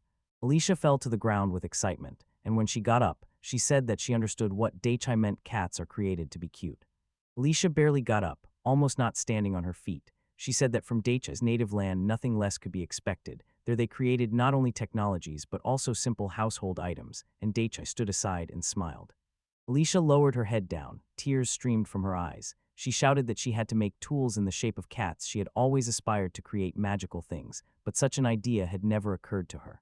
Daichai gently placed his hand on Alicia's bare shoulder, tried to calm her, and quietly whispered, "Don't worry." Alicia found herself on her knees, and Daichai knelt on one knee and continued holding her shoulder. He said that she should not imitate this because new ideas might not come to her. As a creator, she is in no way inferior to the creators and inventors from Daichai's homeland. Daichai got confused and suddenly started shouting that at this moment Alicia lost, that it was a complete failure. The cat sat next to him and scratched his muzzle with its paw. Alicia looked at Daichai with admiration. He kept shouting that now she should enjoy the cats. Daichai pressed Alicia behind his back and opened tall doors before her. From the opening that appeared, dazzling burst out. He said that all she had to do was open the door to a new world, and Alicia looked at Daichai and shouted excitedly that she would do it. Alicia approached Daichai and said that he needed to teach her. Daichai smiled and happily replied that he would teach her. She just needed to rely on him. Then he thought that it was hard to fool Alicia, and he was even a little tired of it. Daichai continued telling Alicia about the traits of cats, showed her a soft cat paw. Alicia did not understand what that thing was, and Daichai replied that it was a device with which you can always crush a soft cat paw. Then Daichai showed a cat carrier. Alicia saw one like that for the first time. When he showed the cat inside, she excitedly covered her mouth with her hand and recognized. It was Nick. The cat got out of their carrier. She was wearing clothes with bells. The cellist did not understand why the cat was so cute. The cat slightly bent its paws and laid its head on them. There were wings on its back, then it turned back. A robot cat appeared with a tray in one paw, on which stood a drink. Next to it sat the cat Nick and looked at the robot. The robot cat greeted everyone, and Daichai said, "Technology plus cats." Alicia waved her hands and declared that Daichai had to show her even more cat things. Daichai shouted that in that case we go further. Alicia got seal ears and paws. Her clothes also changed, and everyone started shouting that she needed to feel like a cat and become cute. Alicia panicked and joined the game. Daichai told her that she needed to start meowing, and Alicia covered her mouth with paw-shaped gloves, shyly saying that she was too embarrassed. Daichai's eyes and face looked cat-like, and he asked Alicia to whisper meow at the end of the app. Alicia twitched her hands in the gloves, making cat paws out of them, opened her mouth wide and meowed, arched like a cat. Daichai enthusiastically insisted that Alicia was fine and she was so cute. Alicia sat in his lap. She had a tail and paws on her feet. She pressed her hands to her face and continued meowing, and Daichai did not tire of praising her. Then Alicia changed into pajamas in the form of a kitty, a one-piece jumpsuit with a hood and ears, meowing all the time. Daichai looked at her and cried with joy and excitement. Daichai was delighted and began shouting that Alicia was doing well and they should continue like this. And behind the enthusiastic Daichai appeared serious Karina. She was shocked by what was happening. Daichai and the guys crouched in ambush, eavesdropping on every word of the bandits' conversation. Daichai thought that those 5 bandits were B-level mages. The bandit with a hump on his nose was smiling, and 2 of his assistants stood nearby, one tall, the other significantly shorter. Daichai looked at them and thought, that's why they are so confident. The bandit with a scar on his face blurted out that he himself fought with the guards and has something to tell them. Behind the man with the scar on his face stood 3 bandits. The man with the scar on his face warned, better wait until the guards leave here. Daichai was surprised to hear the bandits' words. The leader of the 3-person gang laughed and asked if the man with the ball was afraid of the guards, and he replied, yes, I am afraid of them. The man with the hooked nose was surprised by the sincere answer. The man with the scar said that the girl was also dangerous, at least he understood how she defeated them, but regarding the boy he had no idea at all. The image of Daichi surfaced before him. The man with the scar furrowed his brows and said he understood only one thing. Daichi hit him with a lead fragment right on the leg. The man with the hooked nose scratched his face and said that it was probably earth magic. The bandit recalled the images of Karina and Daichi and said that if it were a magical projectile, his magical armor would not have allowed it to penetrate, and the man added that the boy used anything but a magical spell. One of the bandits roared that in that fight, 2 of his comrades had their legs torn off. That was the work of that boy, and the second replied that it was their own fault because they relaxed and lost vigilance.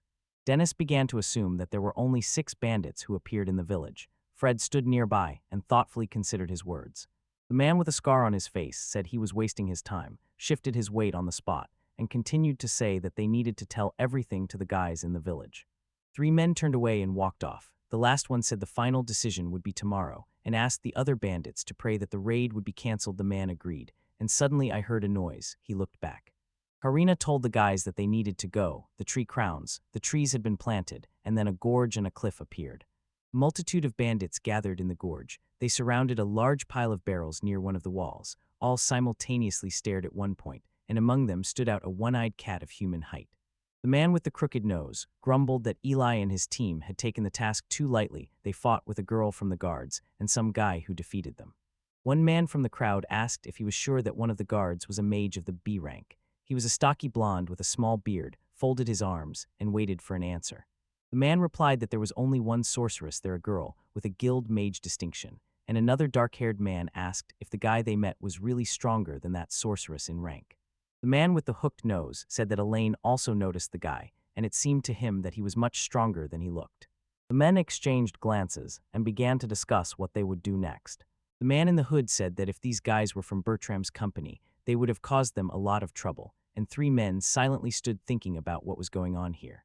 Many bandits stood and listened to the negotiations. One of them said they had enough to defeat these guys. Other men started talking among themselves and began to doubt their strength. They were afraid that those guys might be mages. In the ranks, a dark-haired bearded man said not to forget about themselves and to start threatening others. The blonde man with a beard shouted loudly for everyone to be silent. The dark-haired man and the one with the scar immediately turned towards the shout. Behind all the men sat a young boy, and with a cheerful smile he said that if the vigilantes moved, it did not mean that Bertram's company would come to their aid. The boy winked at one of the men, the blonde with a beard, who had asked everyone to shut up, and asked if he had already managed to prepare a trap for those guys. His name was Pete. He sat on the floor, leaning against one of the barrels, and said that the head of Bertram's company was traveling with the caravan. Pete suggested setting traps for the vigilantes in advance and tasked someone with luring them there. The blonde crossed his arms and said that the self-appointed guards were standing near the northern gates, and Bertram's caravan had stopped near the southern gates. The other men stood silently and listened to him. The man with the hooked nose said that everything was fine. Alan had told them so. Pete introduced the attackers and, smiling, added that if they attacked through the northern gate, Bertram's company would rush to their aid. The men tensely discussed what to do next: grab everything possible before reinforcements arrived, or deal with the vigilantes. But since there was almost nothing valuable there, Pete looked at them in surprise. The men started talking that in this village, unlike before, there were now plenty of young girls with whom one could have a good time, and the murmur of conversations did not subside. The blond man, with a serious expression, thought that nothing would come of it between them. The blond man sank into thought. He felt that the plan was not perfect. It hid many subtle nuances. He considered possible obstacles and how to bypass them. The men were still noisy, pondering the attack on Bertram's squad and imagining the riches piled in his wagons. The dark-haired man with a beard croaked that reinforcements for Bertram's company could not be under any circumstances. They were too strong. The bandits, hearing this, thought together. Pete wiped his chin with his finger and said that a wizard of such rank could become a big problem for them. The blonde asked Pete what he thought about the whole situation. Pete recalled Alan's face and replied that Alan was too scared, so his opinion should not be taken into account. Pete stood up, spread his arms, and said that everyone on Bertram's team was an excellent fighter. To minimize damage, they needed to avoid direct confrontation with them. Pete slightly opened his mouth, stuck out his tongue, and propped his chin with his hand, then said they needed to organize a surprise attack. The blonde looked at Pete in shock and blurted out, "How will you pull that off?" Pete continued standing with his arms spread to the sides, and all the bandits froze and looked at him. Pete clasped his hands together. A broad smile blossomed on his face. He said they would easily defeat the warriors of the northern gates. The bandits looked at each other and rejoiced. Pete squinted and continued that they could defeat the vigilantes if they went to Rama. Pete showed a little man he had drawn and said that if the vigilantes focused on defense, they would quickly defeat them. Pete said that if those Avengers just defended themselves, they could immediately start robbing the village. The bandits raised their fists and weapons up and rejoiced at the upcoming victory. Pete closed his eyes and smiled. He thought the opponent would act in the way that was convenient for you. Pete stood with his arms spread to the sides and said that these vigilantes were not fools. Most likely, they would first gather all the residents together to protect them, possibly in the very center of the village. The man with curly hair said that if they get rid of the vigilantes, people from Bertram's company who remained in the village itself will take their place. The man in the hood and the man with the scar looked at him and listened. Curly-haired man smiled and said that in that case those stupid vigilantes will scatter their forces, and Pete grimaced at what he heard and thought that the only fool here was this very curly-haired man. Pete turned into a half-box and said that the Avengers will focus on defense. Crossing his arms, he looked at the blonde and said that they need to buy time until Bertram's company comes to their aid. The curly-haired man wondered what was holding them back. Then, to quickly get to the village, he decided to loot the empty houses before help arrives and immediately leave the village. The curly-haired man frowned and said that he did not believe Pete's words. Bertram's squad will not arrive earlier than they leave the village. He thought that only a fool obsessed with robbery would not be able to get out of here in time. The curly-haired man, crossing his arms on his chest, shouted loudly at me that they were not fools and would manage to leave on time, and the bandit behind his back agreed with a joyful smile. Pete covered his face with his hands and lowered his head. Outraged, he could not understand why there were such fools around. The curly-haired man counted in his head and said that while Bertram's company sends reinforcements, they will have already managed to leave the village with the loot. Pete showed the empty peasants' houses and said sadly that if the village is evacuated, there will be neither money nor supplies left in their homes. Everything will be in vain, and the people will be left with nothing. The curly-haired man turned to the one in the hood and asked if it wouldn't be easier just to attack Bertram's company's caravan. The one in the hood was picking his nose and listening to the gang's reasoning, and Pete closed his eyes. The idea suddenly flashed in his mind. Pete waved his hands and warned, if they attack Bertram's company, they will end up face to face with them, and this must be avoided above all, because they are much stronger than ordinary Avengers. The curly-haired man stood in front of Pete and said that in that case they must not approach the ram. They could attack suddenly. Pete clenched his teeth, his lips trembled. Then Pete broke into a smile and clasped his hands together, saying that everyone thinks alike, and the curly-haired man blushed and agreed with him. Pete drove past the curly-haired man and addressed the rest of the bandits, hinting that part of the squad would be left in the south, and the other sent to the center of the village as partisans, and the bandits listened to Pete attentively. Pete eagerly explained the attack plan to the others. He showed the painted men. In the north, the bandits attacked the vigilantes. In the south was Bertram's company and a man in the center. The partisans of the company moved north to help the vigilantes. Pete smiled, raised a finger, and said that when they get rid of the vigilantes, the villagers will lose faith in salvation and will have to deal only with Bertram's company. Pete began pacing back and forth and said that even before the knights could come to the aid of the vigilantes, they would manage to catch Bertram's company by surprise and rob it. Bandits noticed that the wagons with treasures stood unguarded. Two of them whispered that if they attacked Bertram's company, the residents would have time to flee and hide, and the second replied that most likely they would just climb into the wagons and hide there.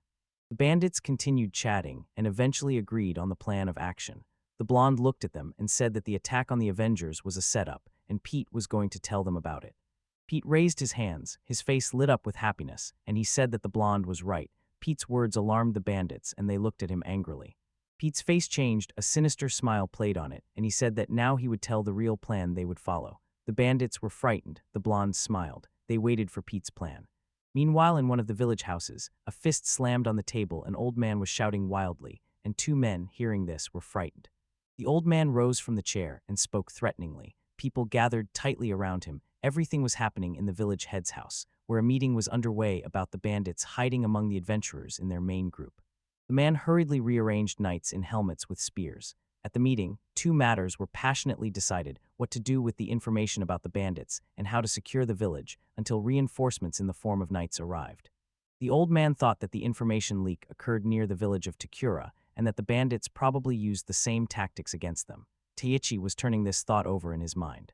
Daichi, Alicia, Frida, and Denny's settled at the table. Nick the cat sat on the table, and mugs and a jug stood nearby. Daichi put his hands on the table and lay down on them. Daichi hid his head in his hands and said that they would agree to the plan devised at the general meeting. He showed a diagram. Around the village rose a wall, and the exits were only to the north and south. The north was guarded by vigilantes and adventurers. The south was controlled by the company. Daichi introduced the little men and assured that they could repel any attack. They will send part of the squad to the center of the village. The partisans with the squad in the center will be able to assist both the south and the north, and even notice if the bandits break through the walls. Daichi added that people are being evacuated from the north and south to minimize possible harm. They will be sheltered in shelters.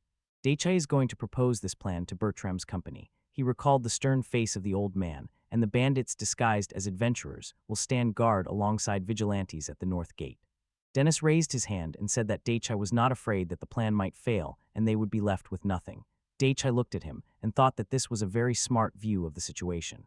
He squinted one eye and declared that the peasants could not come up with anything better than their plan, and even if they did, they would not have time to implement it, so they would have to agree with his idea anyway. Daichi slightly opened his mouth. He was stunned by Frida's candid story. Daichi and Alicia heard something and averted their gazes. Frida said that in her opinion it was time for them to leave. Denny stood up from the chair. His hands were on the table. He moved to visit the head. The brick corridors were bathed in light pouring through the windows. The guys in one of the corridors ran into Karina, the head, and another man, and the head said threateningly that they had to act according to the plan. The plan was simple. Daichi, Alicia, Karina, Denny's, and Frida stay with dead Moras near the southern gates and prepare to meet the bandits' attack. The rest of the escort squad will be stationed in the very center of the village, under the command of Captain Jeffrey, a dark-haired man with several scars on his face, and they must come to the aid of any group that needs it at any moment. An order was given to immediately prepare to repel the attack, and the guys agreed. Soldiers ran around the camp with tents and carts, and on the side stood one tent completely unlike all the others. He was sitting in the tent with a plastic bottle of water and a pistol in his hands, thinking that he did not know how strong the bandits' magical armor was, but it was worth considering that his weapon was unlikely to cause them fatal harm. Next to Daichi lay various firearms, and he was anxiously thinking about which caliber to take with him. Daichi pondered and imagined himself in military uniform with weapons in both hands, but realized that he still would not guess which of the bandits was a level B mage, so shooting at everyone indiscriminately would be a mistake. Daichi opened his laptop and turned on a video about how to shoot correctly, thinking coldly. First I attack everyone indiscriminately, and whoever remains I will finish off later, and everyone can simply be put to sleep with gas. Daichi was distracted by a cat that brought him some bundle. He took it. Several different types of weapons lay nearby, and Daichi thought that the cat wanted to play with him, so the cat was the one who brought this bundle. At that moment, suddenly voices came from the radio lying on the table behind him. Daichi jumped up in surprise, and at the other end of the broadcast, someone loudly said that the plan was fake. Daichi returned to the table and to the radio, which kept insisting that their real target was Bertram's company. Daichi did not take his eyes off the radio, smiled at what he heard, apologized to the cat, and promised to play with it a little later. The cat sat and looked at Daichi, who turned away. Daichi stood in front of the table with the radio, sweat running down his face, and he became scared when he heard that the plan turned out to be fake, while the cat stood nearby and looked at the table. Voices still echoed from the radio. Vigilantes are easy prey, and they would behave completely differently. Pete said with a cheerful smile that their real target was Bertram's company. There would still be time to attack the village, and the chance to attack Bertram's company caravan might not come again, so this chance must not be missed. The blind man whispered that their real target was the caravan's cargo. Pete said that the cargo was also very important, but he wanted to capture their leader. One of the bandits shouted, asking if anyone had seen what Bertram's head looked like. Pete pointed to the dark-haired man Joseph and said that they knew what that head looked like. Pete introduced the painted man and told the bandits the plan. They would send one of their own who would deliberately lose a letter with the action plan, and the traveler near the northern gate would find it and learn about the plan. The men raged and began discussing that, upon learning about the letter, the company would immediately transfer its troops to the vigilantes. Another man said that most likely the company would just increase the number of people in the village center. Pete beamed with happiness. Pete thought that they would most likely move forces to the center and keep their main henchmen with them. He raised his hand and said that those standing next to the leader would be strong fighters capable of defeating any enemy. The curly-haired man got angry and began pointing his finger at Pete, shouting that Pete himself had praised how strong Bertram's guards were, and now he was even pushing the bandits to attack them and fight. Pete smiled and squinted one eye. He said that if he and the three men standing behind him did this, they would definitely win, and added that they would have managed if the blonde boss had been with them. The man in the hood said that they hadn't had strong opponents for a long time, and Joseph needed to be careful not to burn them, and the men began swearing and threatening each other. They were asked to calm down. Several bandits stepped aside and rejoiced at this plan. They were determined to win. The faces of 5 of them turned into evil smiles. They differed from the other bandits because each of them was a real soldier. Pete raised a finger, squinted, and added that they need to use them to feel more confident. The other bandits all looked in the same direction in the depth of the gorge, from where the terrible sounds came. It was too dark to see anything. Some bandits stared into the darkness with fear. One of them said they decided to use their trump card so they wouldn't regret the defeat later. The gang leader stretched out his hand and shouted that everything was decided. Alien and his men would be informed that tomorrow night they would storm the north gate, and he ordered me to write and send a fake letter. The bandits moved and scattered around the cave, and their leader stubbornly insisted that the letter should be written with the smallest details. He shouted that the attack would begin tomorrow night. Daichi crouched down, propped his chin with his hand, and thoughtfully listened to the radio conversations, and a bandit said that, as Pete said, if the bandits hurried to gather, the attack would happen that night. Someone asked Daichi if they could come into his tent, and Daichi froze in surprise. It was Karanash said that Captain Jeffrey intercepted information about the bandits' plan, and the leader wanted to discuss it with Daichi as soon as possible. Daichi replied that he would come soon. Daichi put the phone in his pocket. The leader's tent, a torch burned nearby. Inside the tent lay a letter from the bandits. The leader raised his hand in front of him and said that the bandits would attack that night. Daichi and the rest of the guys froze, looking at the leader and listening tensely as he showed the letter, and said that a patrol had detained a suspicious adventurer who had a letter addressed to the bandits who had broken into the village. The leader said with a grim face that most likely the bandits understood that a partisan detachment was stationed in the center of the village. The leader's face furrowed even more. He said that the bandits' goal was to kill the guards. They wanted to do it quickly and thus capture the north gate.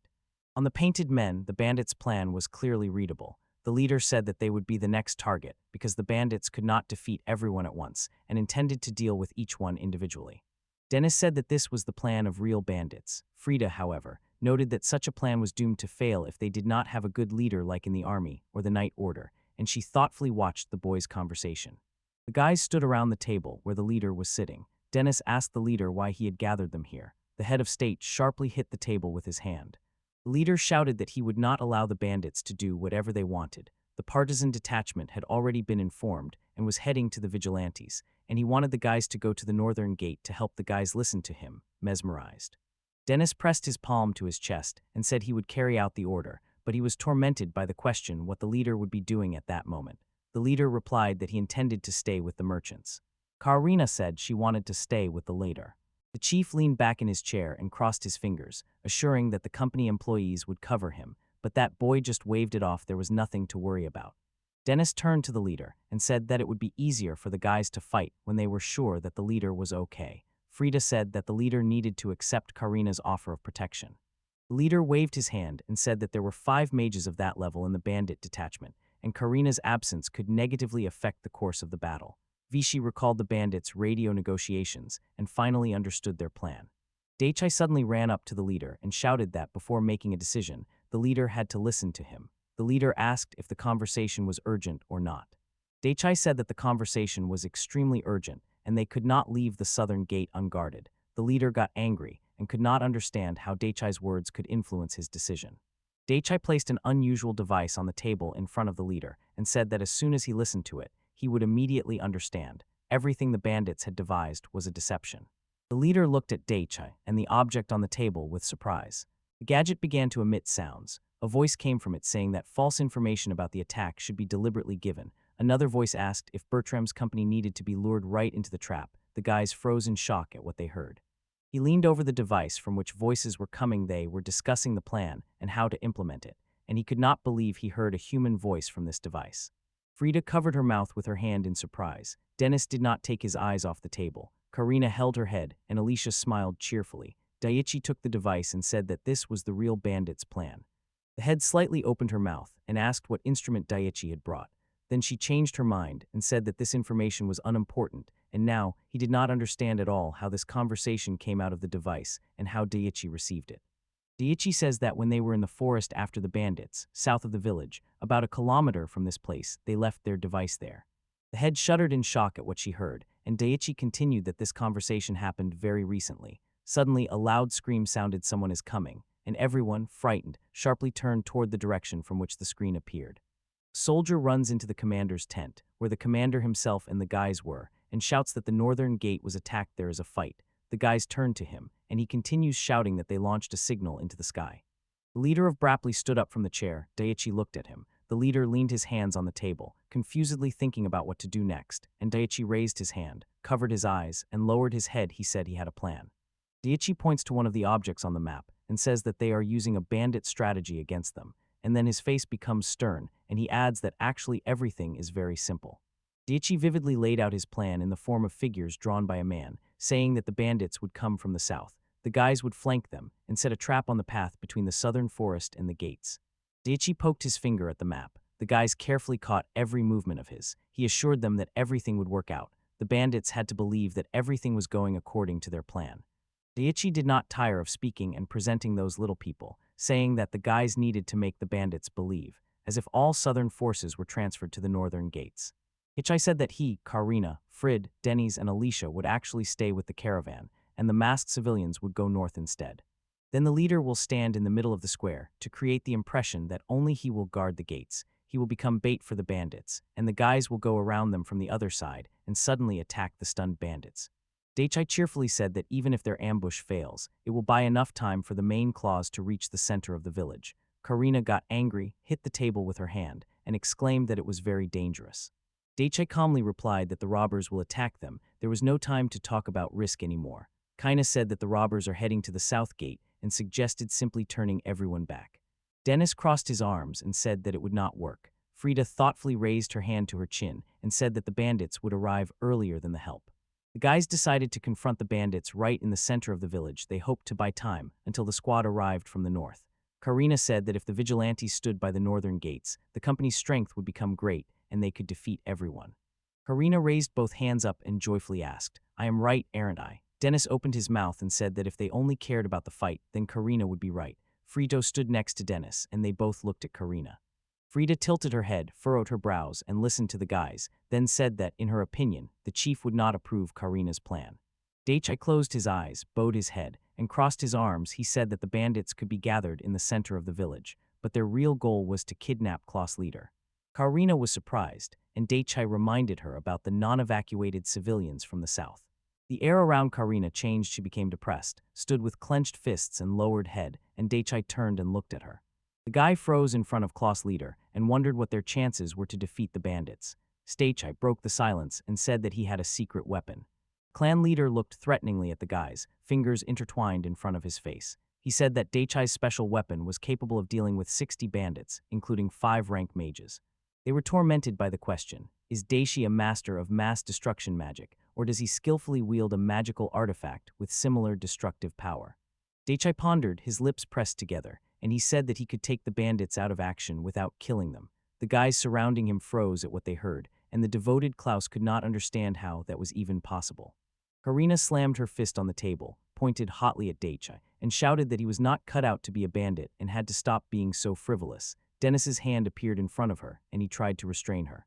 Dennis pushed Karina back and stood in front of her. Karina did not understand what was happening. Dennis began to say that no one could just believe that Daichai could handle the bandits from the 60s. Dennis frowned and said that it sounded even more incredible that the bandits could have survived after that. The leader extended a finger and said that he agreed with Dennis. He wanted to know how Daichai planned to carry out his plan. The leader waited for explanations from Daichai. Daichai put his hand into his bag and said that he really did not want to show the secret weapon in advance. Daichai pulled an object out of the bag. His hand approached his face, and he said that without this it would not work, so now he would explain everything to them. Daichai showed his secret weapon. There was no one around the handkerchief. Nearby lay several torches and another handkerchief.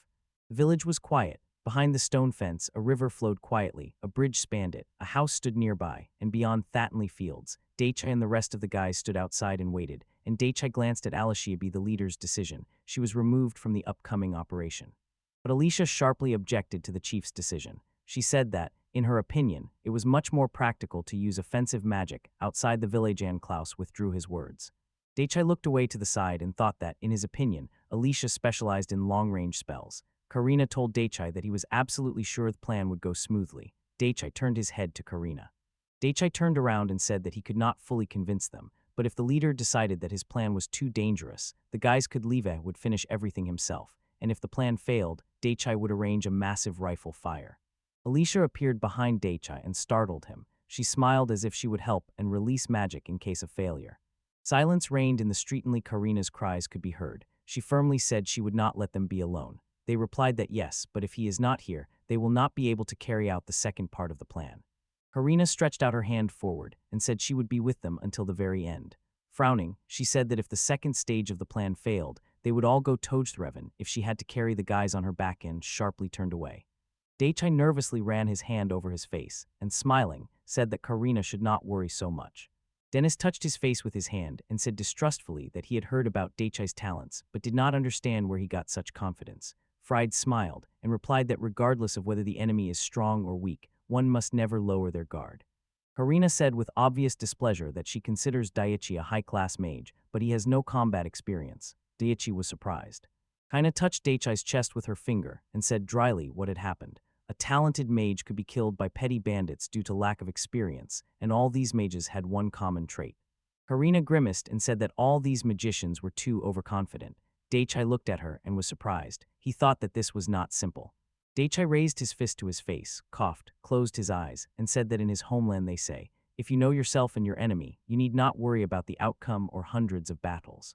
Karina pulled a surprised face. She could not understand what that expression meant. Alicia stood behind her and smiled. Daichai turned away from Karina and said that if you know your own strength and the strength of the enemy, then even in hundreds of battles victory will be yours. That is exactly what this proverb means. Alicia admired Daity's erudition. Karina stood behind and said she understood the general meaning of what was said. Daichai raised his hand and said that they knew the enemy's plan. This was their main advantage. They turned it against the enemies themselves. Karina objected, said she understood him, but he was still careless and the guys were talking in the meantime. Daichai spread his arms to the sides and felt that the guys did not believe him. He thought that in their eyes he was just a naive boy. He replied that he might be inexperienced, but he had enough knowledge. Daichi thought that he had read a lot of different literature, even historical, and in knowledge of military strategy, he was far ahead of an ordinary student. Daichai constantly felt that this was his first battle, but he was not afraid. He was warmed by the thought of testing his knowledge. He became serious and realized that he could think clearly, and Alicia, stunned, said that they had arrived. Alicia screamed the bandits were a kilometer away from them. Karina drew her sword and shouted loudly for everyone to prepare. Alicia had to put physical reinforcement and protection on her. Daichi tensed and thought that in a kilometer, they only had to wait for the bandits to come closer, and Alicia noticed something. Alicia shouted to the guys who rushed into battle. Besides the bandits, there were 6 royal monkeys here, and the bandits with monsters rushed at them. Daichai smiled. The other guys were shocked by this turn of events. Karina and Daichai turned around and rushed to Alicia. Approaching closely to find out who controlled the monkeys, they noticed that they were moving. Daichai remembered that someone controlled the royal monkeys because these monsters are used in battles. Karina pointed to the forest and said that there were only 66 bandits, and among them 6 royal monkeys. Karina looked toward the forest and said that everything was bad. Denny's shouted anxiously that there were more bandits than they expected, and with them 6 monkeys. Frida said they needed to retreat. Karina tensed. Alicia shouted that the bandits accelerated. Karina stood nearby and Daichai, surrounded by flickering magical sparks, announced that he would stay to hold them off and ordered the others to inform the leader. He was confident that his plan did not depend on the number of opponents. Harina sharply turned to Daichai, was furious, and exclaimed that he was not talking nonsense at all. Daichai laughed and said that the number of bandits did not affect the execution of his plan. He needed to increase the number of projectiles. Harina gaped in shock and looked stunned at Daichai. Alicia said she would stay with Daichai. Karina and Daichai stood with their mouths open, looking at her. Alicia said that her offensive magic in the village would be useless, smiled, and added that with body-strengthening magic, she could easily keep up with Daichi. Karina firmly objected. She was the squad leader, and everyone had to obey her. Alicia interrupted her and said that the bandits were 700 meters away, and Karina shuddered with fear. Then they said they would not retreat like that. Karina and Frida stood beside him. Karina clenched her fists in anger and shouted that she would stay with the boys, and Frida and Daichi should also stay to help them. Frida drew her sword, and Denny said that everyone was relying on Daichi. Daichi looked at the boys. A smile blossomed on his face, and he raised both thumbs up. On the road to the forest, there was still no one. Alicia reported that the bandits were already 600 meters away. The boys took combat positions, preparing for the attack. Alicia raised her hand, and Daichi, noticing this, decided it was a signal. The distance shortened to 500 meters. All the boys looked at Alicia's hand. Alicia folded one finger, leaving 4. Daichi stroked the cat peeking out from his chest.